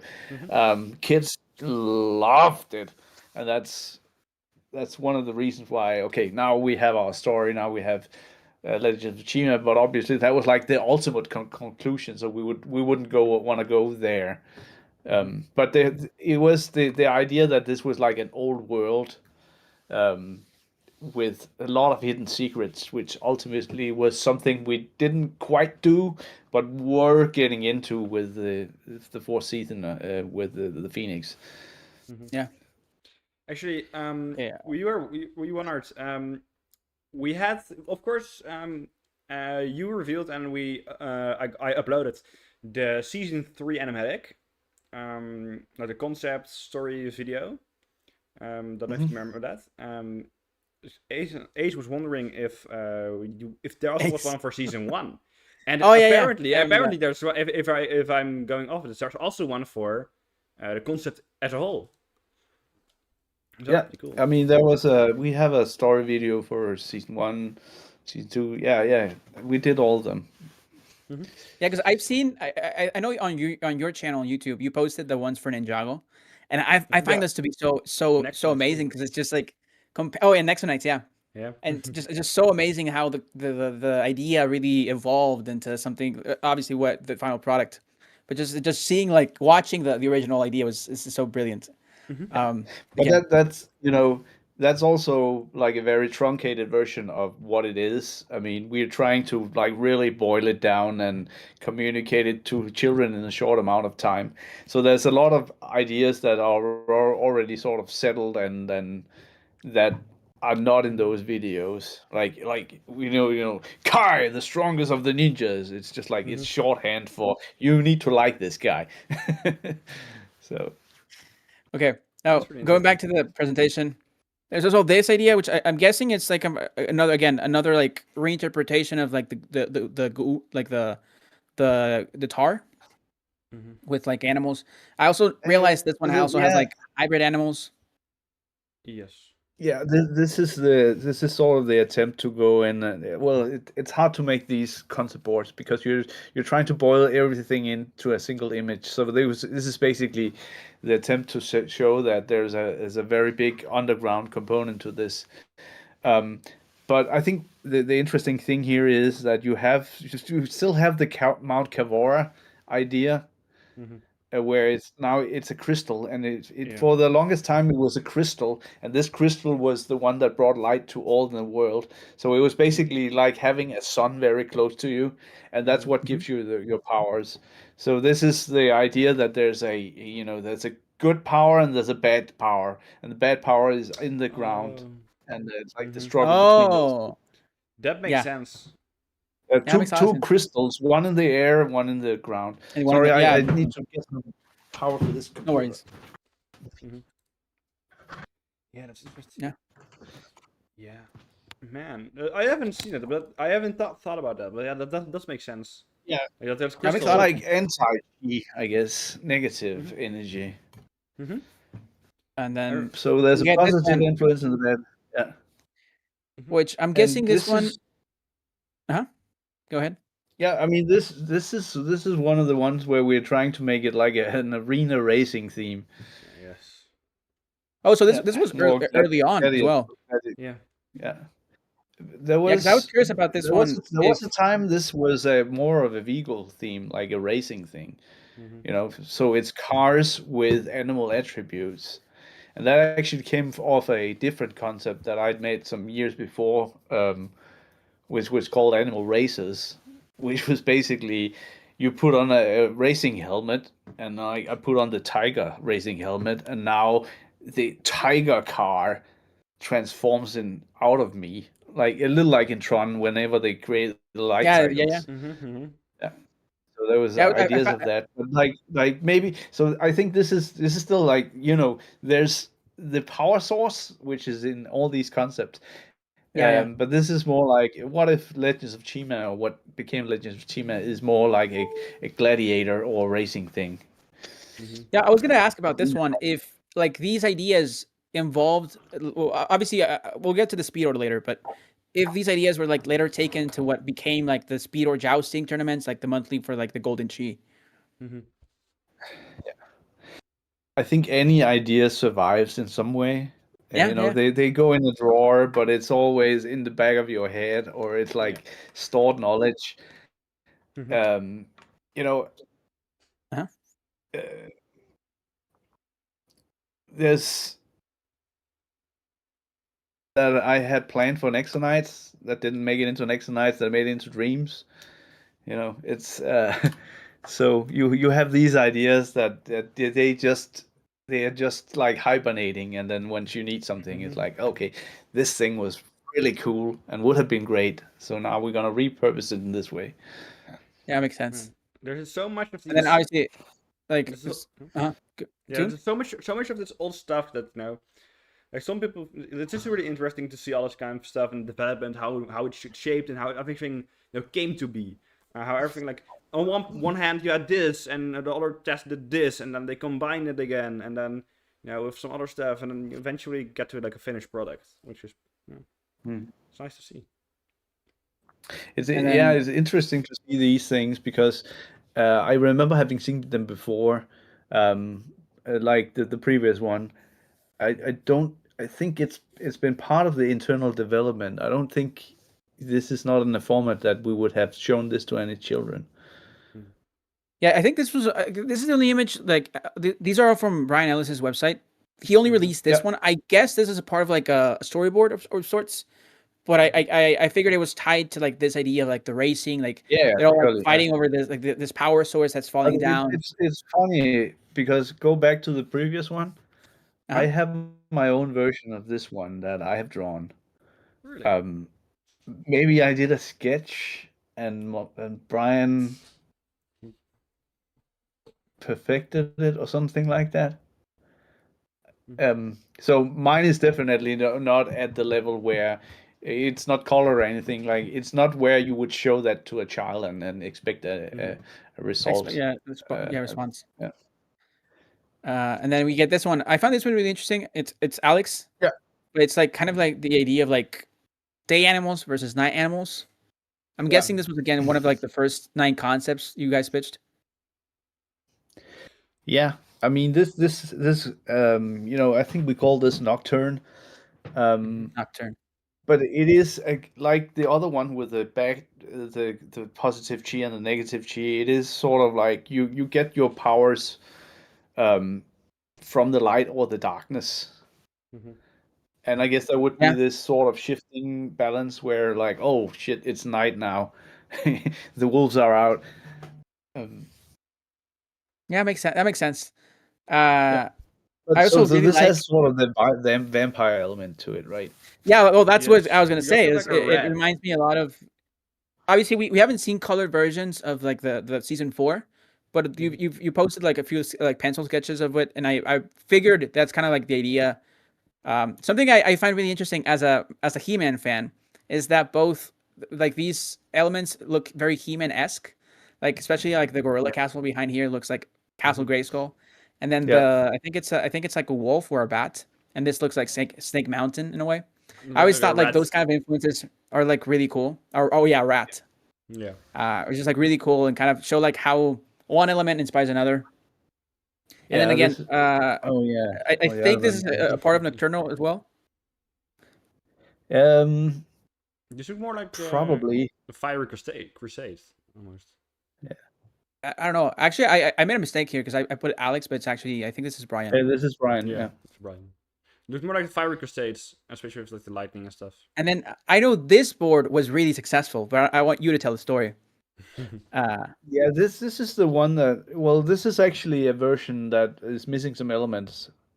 There was you see the Speedorz in there, but there was also like a crocodile tank and the lion tank. That's that big empty area in there. Some layers must have been switched off. But this is the one where we really nail the idea of the chi, that the chi is the water. You place it in your chests. And also, you have the crocodile over on the left stealing it from the lion. So you have the conflict there. It's all about stealing the chi. I think what this board doesn't really show is what does the chi do. Yeah. So but it's definitely, the kids really got this thing about Speedorz? Yeah, well, no, I think more about like water is life, water is health, water is power, and the power is in these orbs, and they're precious. You see the little crocodile guy stealing it there. So, Yeah. so this is the one that really nails the chi. I think and you have Mount Kavora there. So obviously we've now also settled on the idea of the water. Well, we have not settled on it, but we're pitching it. The water is flowing from a mountain that has. I don't think there's animal faces on this one yet, even though it sort of looks like it. But I think that's just meant to be nature. No, I think it uses like the. Oh no! Oh, you're talking about Kavora. Yeah. Yeah, no, I think Kavora does have animal faces. It does. Okay. Yeah. Yeah. Um, Well, so funny story. I remember the day we came up with the animal faces on Kavora, we were such bitter enemies. We'd been working on this so intensely, so much. Everyone hated each other. There was just too many ideas going around. And it was like, okay, this team is just falling apart. So what Henrik Nonneman did was he's like, all right, we're gonna go on for we're gonna need a therapy session. We're gonna go to this hotel for 2 days. And then we're just gonna hang out and we're gonna talk, and then we're slowly gonna go back into working. And then it was great because at that point we were just like, I hate you and I hate you, and my drawing is better than your drawing, and my your ideas suck. So there was there was this amazing few days where we were just like, everyone was just sort of letting the air out of the balloon. There was so much tension building up, and that's when we came up with the idea. I always had Mount Kavora as a floating crystal with water coming out of it. But then Eric Leganes came up with the idea, what if this is a kind of Mount Rushmore of animals? And oh, I did a yeah. really quick sketch of it. And then Brian Ellis took that and made a very beautiful sketch of it. And that became like, all right. And I don't think we even tested that thing. It was just like, all right, this is it. It Now we fits. have it. Yeah. There's a Yeah, there's makes a sense. there's a floating island with the engravings of the different tribes. Water is flowing down. This is what the power is. This is the power of nature. It's coming down. It's manifesting in water. That crystallizes, and then you bring it in, and bring it into the chest, the heart, and then unleash the power of nature. Yeah, that's it. So I don't know if this must be after that then. Yeah, because what I was gonna, I thought you were gonna say, 'cause in the book, The Secret Life of the Brick, it says that this specific piece is what inspired the Speedor. Because apparently during Yeah, testing, yeah, kids asked a lot of questions about like yeah. I think the line vehicle. yeah, I think Alex just put that in there because we had to put something in there. Yeah, yeah, it And makes sense. yeah, so I think it might have just been the instance of he made a great little concept within the concept, and then that was something that the kids picked up on. It might have come from this, yes. I think that's true. Did you guys like before the Speedor? Did you guys have any other ideas for like the battling toy or like I think you guys also refer to it as like the playground currency? Yeah. No, I think Speedo was it. I mean, we had some ideas about this could be like an army builder thing Mm, where, yeah. put up some shields and some figures, and then you would shoot catapults and stuff like that. Like crossbows and catapult. That game, we had that idea. We tried to carry that over into Next Nights when we did do it here, but it was there was attempts to make this a racing theme that never really caught on. But I think then when this little chariot, lion-shaped chariot, was shown in this one. This might actually had just been the one that pushed that over the edge, and like, yeah, that's part of the concept now.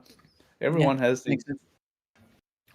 Um, oh, and then I want to talk to you about this one. Apparently, I didn't know this. You guys tested apparently a 2D Chima animation, or was that?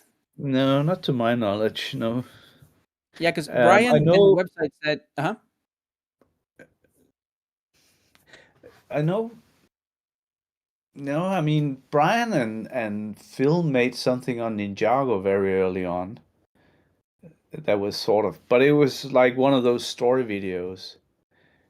We Gotcha. never we never tested anything like this. It was always gonna be 3D. It was always gonna be that like Lego expression. We had all our experience from Ninjago, so Yeah, that no. makes sense. Yeah. Yeah, I was curious because I found that interesting that Brian said in the website that he made this and this like kind of explorations about like trying to make Chima a 2D TV show instead of a 3D to have to have it like contrast and Ninjago. Okay. But yeah, no, I think that's the end. I don't think it's anything Lego would have entertained, but this happens all the time.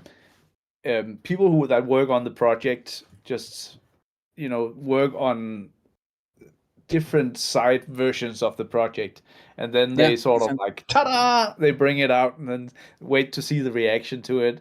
So that's maybe what Brian is doing here, and you know, Brian and Alex in particular was definitely inspired by those early Saturday morning cartoons. Um, so maybe that was a desire of his to, hey, we need to make it like the real Ghostbusters or Thundercats or He-Man. Yeah, that makes sense. Yeah, but yeah, no. So, This is the end for the presentation. Tune. yes, I don't know if you want to go yes. into the other stuff. We of course we have a lot of concept art now, but we also promised some fan questions because we all have some bunch of questions. We have still a lot prepared, but we gotta answer some questions from the chat as well because I know they have been begging for it. And first of all, I promised you guys can just ask some stuff. But that Guaca asked about. What if Chima was less targeted towards kids and more so to an older demographic? Do you think something like that would have worked? And how would it even would there be any specific choices that you would have made differently? Oh, but I have a video I wish I could show you guys. When we pitched Legends of Chima, I basically sat down and watched 40 movies that I knew may have some sort of footage in it that I could use. And I noted down the time codes of everything I found. Like it was like something like Narnia, King Kong, Bridge over Terabithia. So I noted down all those time codes, and then I gave it that to M2, which was the studio we was working with at the time. And then we created this. That was also Avatar in there. Then we created this mood video, which still gives me the chills when I watch it. It's amazing. It was so big, great, grand, ambitious, and violent. And that was like, this is what Legends of Chima is, and people loved it. And it was part of getting Legends of Chima sort of, okay, we should do this because this is sufficiently different from Ninjago. But obviously, then you sort of, okay, we also need to make sure that we feel like this is appropriate for Lego. But amazing video. But yes, like an anthropomorphic animal epic would be awesome. Yes. Yeah, Chima really could. Yeah, Chima is one of the themes where if it would be even darker, it wouldn't really. It could just work. It wouldn't need to change that much. Like in a way that I can imagine, like you could still have like the general theme. You could still have the general, things that happen, but still have it getting darker. I think.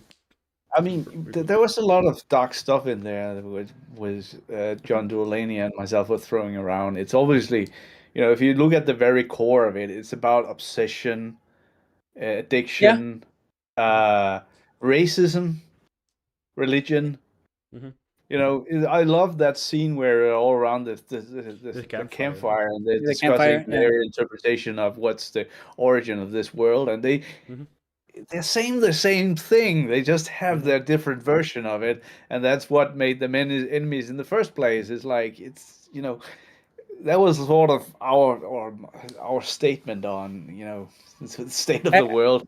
It's stupid. Actually, we're all the same, but we just have these small differences that just drives us apart.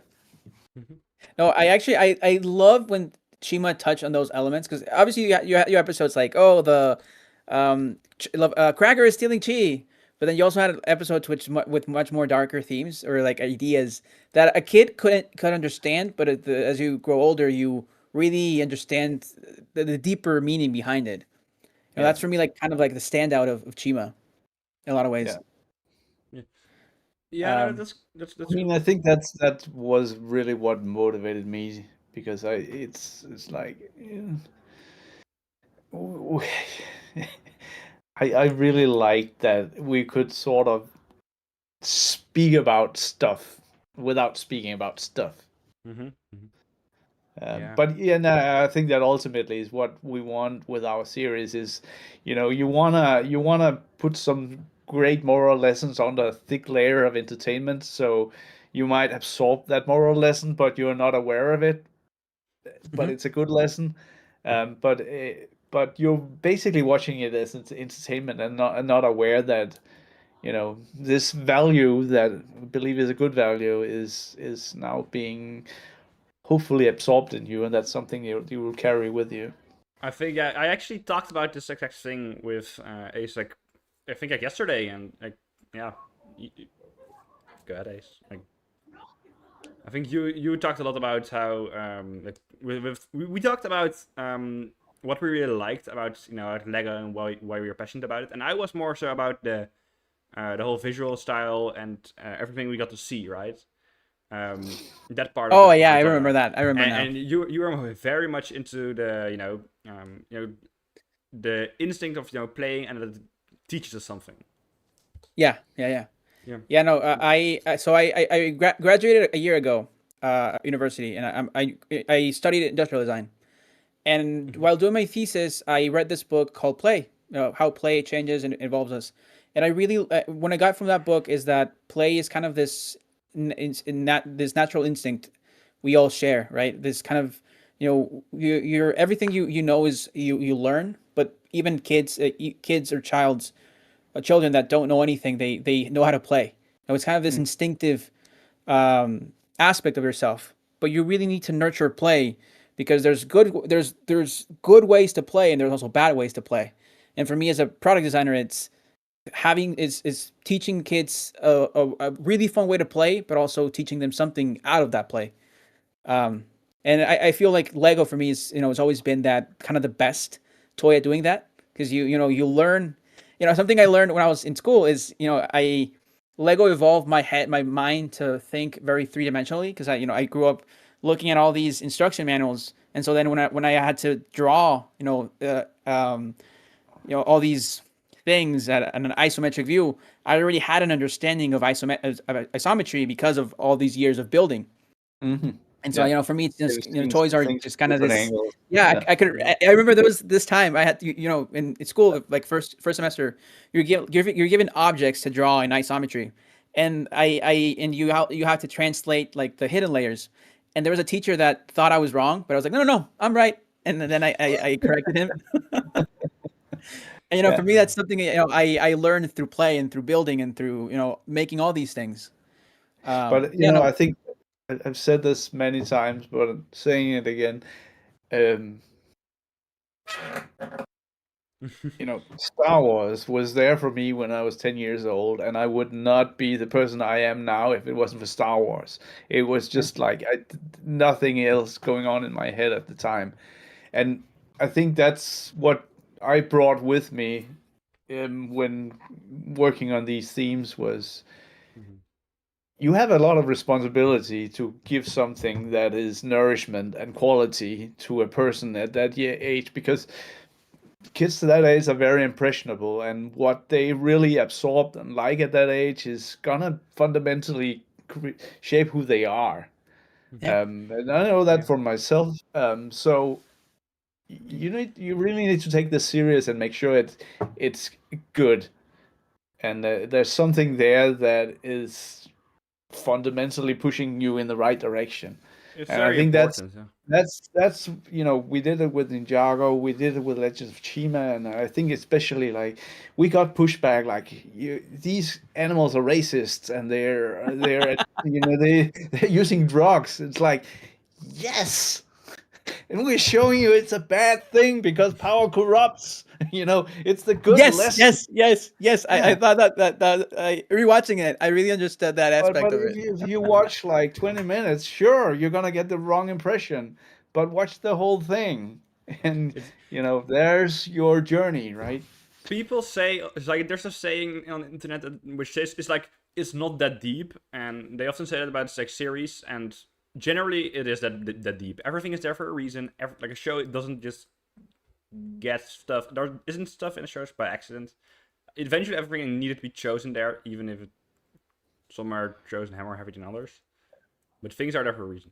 But we also have some other questions, and there's one question which from Fireheart, which he's like a very very OG Chima fan, but he asked if the chi of like chi seems to follow some kind of blueprint that it evolves all the animals equally. Um, and like what's the nature of chi? And I assume it's it's more like it's a human thing. It's just a character design thing. But is there anything deeper to it? Um, we when we developed those videos I was talking about before, we had like two catchphrases, which was follow your instinct and unleash your power. Mm-hmm. And I think that's sort of what it is.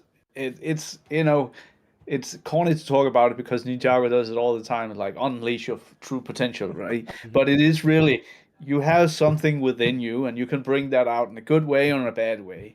Mm-hmm. Um, so that was like follow your instinct, but also like the chi was supposed to be the positive.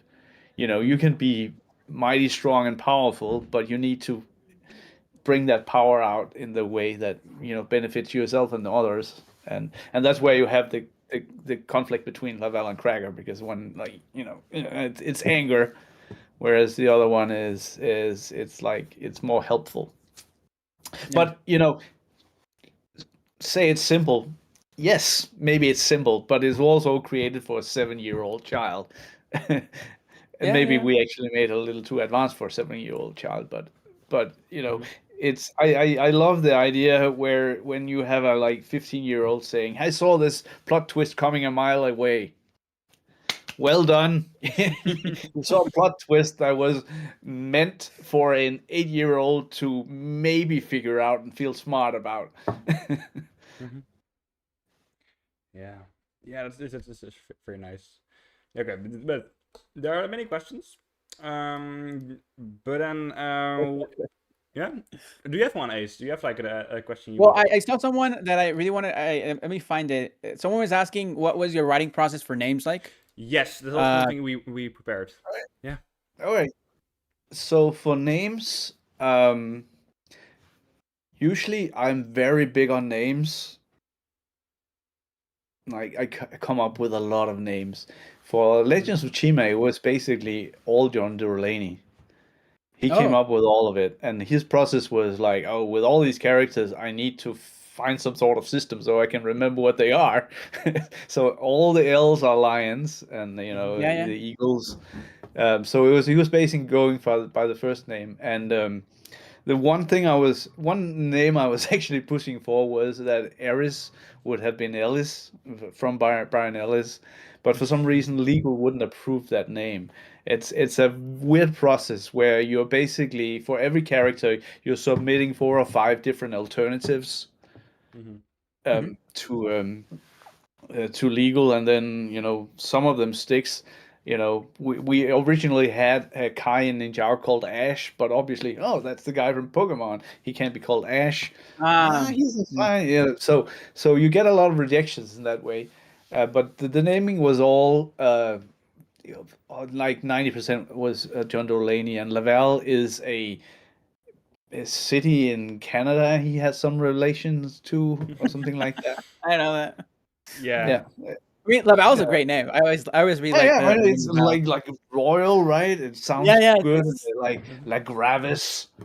It's like like, Gravis. Yeah. I think he really got some good one in there. Um, so then maybe I got a little more involved later on, but uh, yeah, I feel the names were basically all of his doing. Yeah. Let me see. And Well, also, actually, I had a question. Gregor was just until the very last moment. That was a scorpion, Yeah, that and was a then scorpion. suddenly it was a crocodile, and then yeah. That's funny because I can't imagine a scorpion be called Krager. To me, that sounds Oh like no, no, unanimous no! It would with likely crocodiles. have had another name too. Yeah. No. Yeah. Yeah. Well, I actually before. Well, Tune looks for a question. I wanted to ask: at what point during development did you guys make create the construction figures? Like, what was kind of like the decision? I know it's like to represent the power of chi, but like, what Yeah, was kind of like bringing that that's in? that's probably one of the things that I will. I don't. I don't like taking specific credit for things, but that thing exists because of me. That's fair. It's fair. You know, we had the construction team were building these figures, and then there was a play theme thing. So it was happening at the same time. We was just trying to figure out how can we express these different this theme in different ways. So there was like, oh, there's these two ways we can do it. Maybe it's a Lego theme, maybe it's a construction theme. Um, and I had the idea that maybe we can combine the two and have both of them. And that's where I was we were at a test and I was really hungover on the day, and Thomas Finger was like in my ear in the elevator going up, and it's like, we got to drop this thing. We got to drop this construction thing. It's not working. We can't make it work. And I was like so annoyed. And then I just sat down and I drew these three drawings, which was Laval with a chi orb in his hand, then Laval putting it in his chest, and then the thing coming out. Construction And the figures. Yeah. thing coming out was the construction figure. And Yeah. then, you know, it wasn't even put to test. We just put those illustration out like here it is. What's so hard about this? And then it was just like, oh, this is great. But then obviously then we had the sort of challenges. How do we execute that in the show? So that was like why Yeah. You saw all the those giant figures. Yeah. visuals that we have from Alex and Ellis where the power comes out of the hand and it's like this ghostly thing. Yeah. Then that became like it's almost like your ultimate version of your lion self is now coming out of you in that moment, and then goes back down, and now you're powered up. Yeah, I remember there was like commercials that kind of showed like I think there was stop motion. I always Yeah, love those commercials. Yeah, no, I always love this figure. In general, I've always been a construction guy. yeah. Actually, I actually owned construction before brick system because my first Lego set was like a Bionicle. And so I always love these, and I also love how like because I also have like the Ben 10 stuff, and I always just love putting these guys to fight. Sadly, don't have more. I wish I had more. I think Laval and Wars, those are really cool ones. Square was also pretty cool. The only one I don't love is Eris, just because the system isn't made to be very feminine, so it's kind No, of she comes across as very hard edge. yeah. Okay, yeah. Okay, but I have all of them downstairs. yeah, And I actually have them on display, but I've just added parts to them, so like she has fuller wings and stuff like that. Yeah, I'd love yeah, to see those. yeah. I actually got a really interesting question, which I generally also was wondering. Shroom asked, would you ever be willing to make like a comic based on any concepts or maybe season 4 or just anything Chima based? Anything you had? Like, is there anything you want to do ever? Yeah, if anyone want to pay me for it, I probably would love to do it. I have enough small projects that I want to do. Yeah. And I would absolutely love to. We have the full script for the movie. I would Mhm. actually love to make that into a comic book. I'm not gonna do that on my own time and my own dime. But I think I would have a hoot if I was to create that. You know, we also have quite a lot of the season that never came out in terms of ideas, at least. So yeah, I'm curious, how far along were you in development for season 4 when it was canned? not very long. We had the concept, we had the models, so Oh. there were actually toys built. Mm. We had the concept video. Yeah. Um, it was being presented internally as like, here's season 4 or whatever it was, Dark Havora Rising, which I was not allowed to call it. It would have been, but so it was like Master of Light or something like that, which was like a more positive spin on it. But it was really about like these vampire animals coming in, biting the chi, turning it blood red, and plugging it into you, and now you're turning into an animal vampire. Oh, people are going No, we crazy with the didn't fact write that the any models were any made. scripts or anything like that. Oh, gotcha. I was just telling you that people are going insane in the comments about the fact that models were made, and now people want to see them. Oh yeah, they were cool too.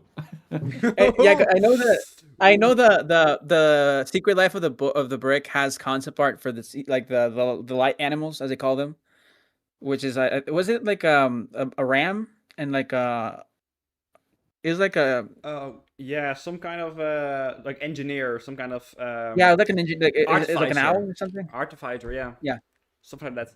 Yeah, it's like a mechanical arm, something like that, like on his but back. that's the only thing that's been like publicly released. Okay. Yeah. I don't remember specifically any new tribes. I think it was more like corrupted versions of existing tribes. Yeah, And the we people, even the, had yeah. We even had like yeah, now it's all coming back to me. We even had a story after that one. Um yeah, it was cool. Yeah, so imagine you're so Dark teasing us. Havora Rising. So Dark Havora Rising is basically there's another Mount Cavora that's Dark Yeah. Cavora that sort of drifts in, right? And it's like this vampiric thing. Um, Eventually, we would defeat that and then learn that, oh, that was 1 out of 8 brothers. So now there's another 7 Dark Cavoras coming in. And Okay.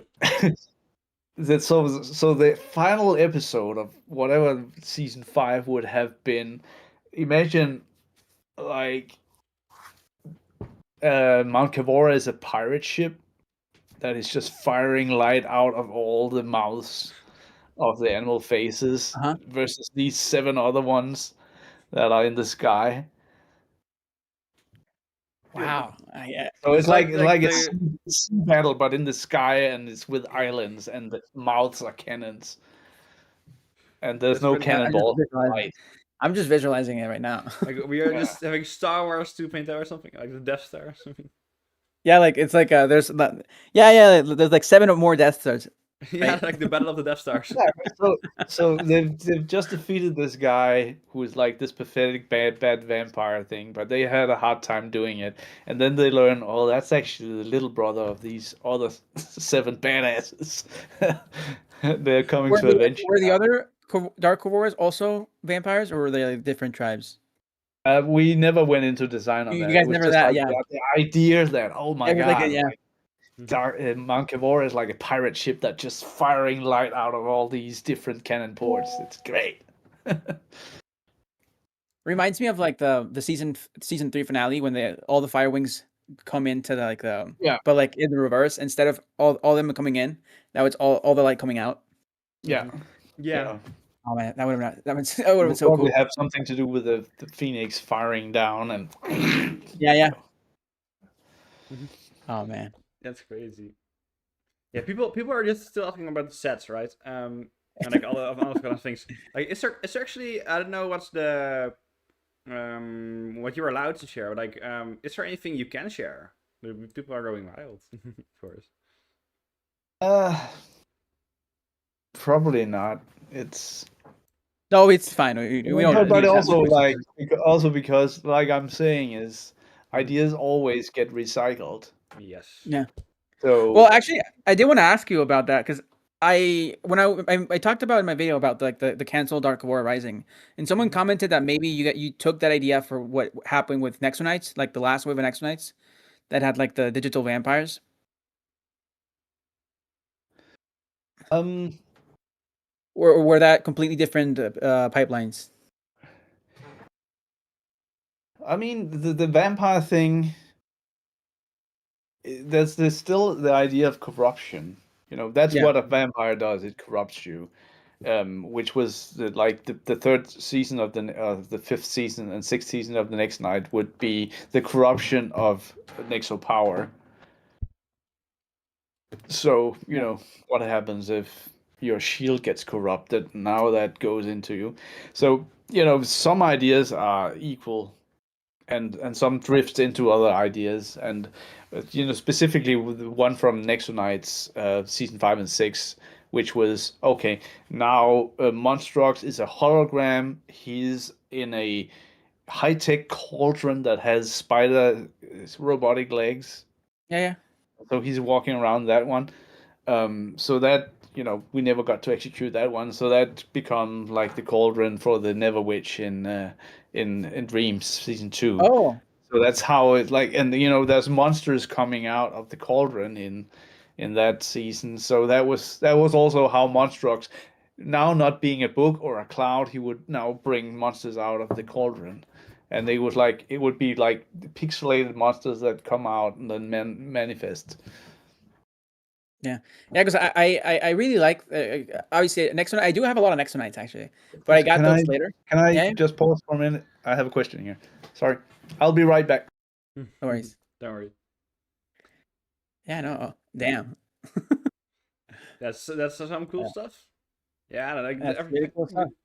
actually, like Pirates of the Caribbean too. the pirates of the Chima. That doesn't work. Obsession and greed is always a theme.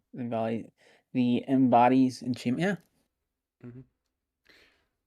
Also, I'd hate to say this to people, but like, I've got another Chima like collab to do tomorrow. So I can't be here forever. Even though I'm enjoying this all. We wrap it up. Yeah. I mean, we can wrap it up. So for the people They slimed him. to give some people some more teasers, like tomorrow I'm filming some more Chima stuff, but not on my own. I am doing a Monkey Kid video right now, which is Anything you if want to tell anyone about? is watching if anyone's watching from my channel, I'm doing a Monkey Kid. Do you guys know my book opinions? How many of you guys have actually seen him before? Or are you guys there just for Chima stuff? Probably just Chima. I don't think that many people from my channel came. Yeah, no, I think indeed, like the thing is, my channel was always more about the Chima itself, never like it was more like Chima than it was Lego, right? I think that's how I put it, right? I focused way more on the Chima part of the theme than the Lego part. So yeah. Someone says me. Yeah, Just Chima. Chima. yeah. The Monkey Kid. Monkey Kid was really cool too. I should continue. I love Monkey Kid. Yeah, Monkey Kid's really cool. I really like the I, art style too. He's back. I have just been informed I can only do 10 more minutes. I've promised some young people I would make some food for them. No worries. yeah, No, we were actually no talking worries. about wrapping up. Yeah, I need to finish tomorrow. Tomorrow I actually collabing with another YouTuber who also wants to make a Chima video. So Chima. But yeah, no. Wrap things up. Any last questions, Tune? Let's take a look at what we have. Actually, one question which I've always wanted to ask. And this is very much a lore question, but I don't know if you guys know, but the Phoenix have like this kind of symbol, but we have seen Oh, this I symbol remember that before. The Phoenix symbol Crazy. have we seen before because Nia, the girl from Ninjago, she wore the symbol way before, and then we saw it back as the logo of the Phoenix in Chima. And people have always pointed it out, but we've never actually got like the answer for it. It was never really explained. Was there actually anything behind that, or was it just like some mystery that you just put in just to put in? No, I didn't have anything to do with that design, and I think it's maybe just a designer may have put in an Easter egg or something like that, or something has been carried over. I hate to think that there's that connection between Ninjago and Legends of Chima. No, it's completely arbitrary, I would say. Yeah. Yeah. No, we were talking about that yesterday too, and that's what we always also thought because I thought that would probably have been just put in there, just not be meaningful, but just be a thing that's just like with Star Wars, where they said the Clone Wars. Right? In the beginning, they were talking about the Clone Wars, and it was not really. They didn't have anything for the Clone Wars. They just were referencing it, just putting it in, just to make it seem like there was more to it, right? Yeah. I think if you think about it, like the Phoenix never really made sense for Nia. I think maybe just a designer back then in Ninjago was like, oh, Kai is the master of fire, so I'll put a fire burger on his sister. But obviously, like then going into the continuation of it, like, oh, she's the master of water, it doesn't make sense anymore. So.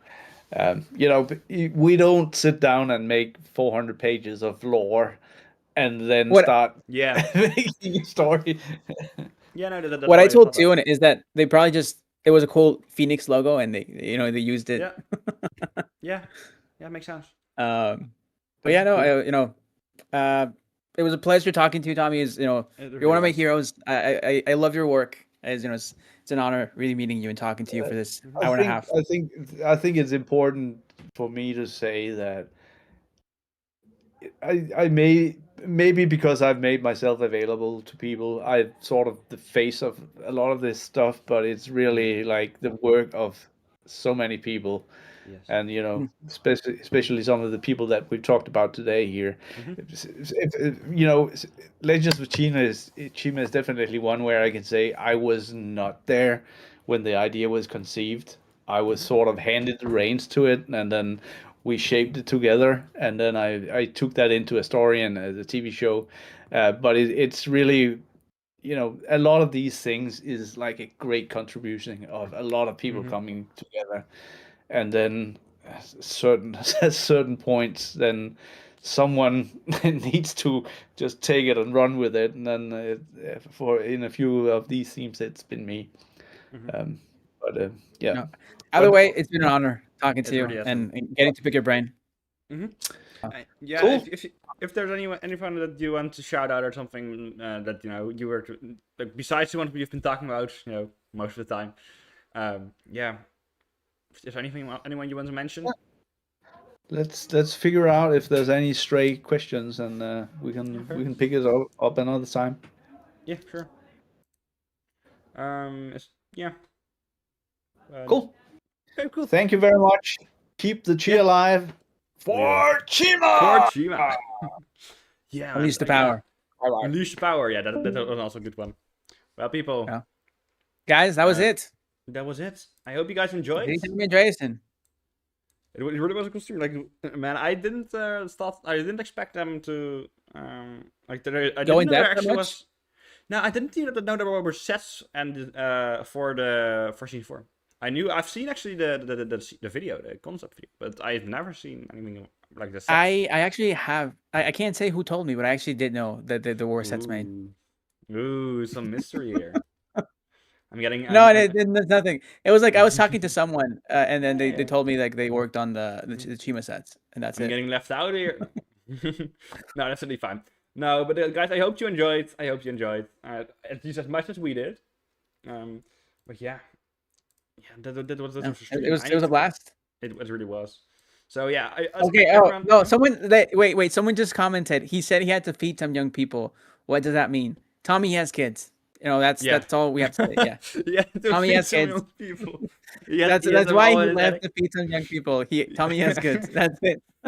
Yeah, no, he doesn't have like it doesn't have like an No, he doesn't have he them has just kids. chained up for no. And what time is it in Denmark? It's like 20 a.m. Like it's just midnight, just over midnight. They're having a party. Yeah, so it's late. It's late, and yeah, Party. Tommy has kids. That's, Yeah, that's no, it. but people, I hope you guys enjoyed, and yeah, this is the end of the stream. That was So a I hope you blast. guys, yeah, I hope you guys really have an amazing day, and yeah, goodbye. See you guys. Yay! Yeah, we're done. Is it over? Yeah, it's over. That was Yeah, I fun. really enjoyed That was it. really fun. I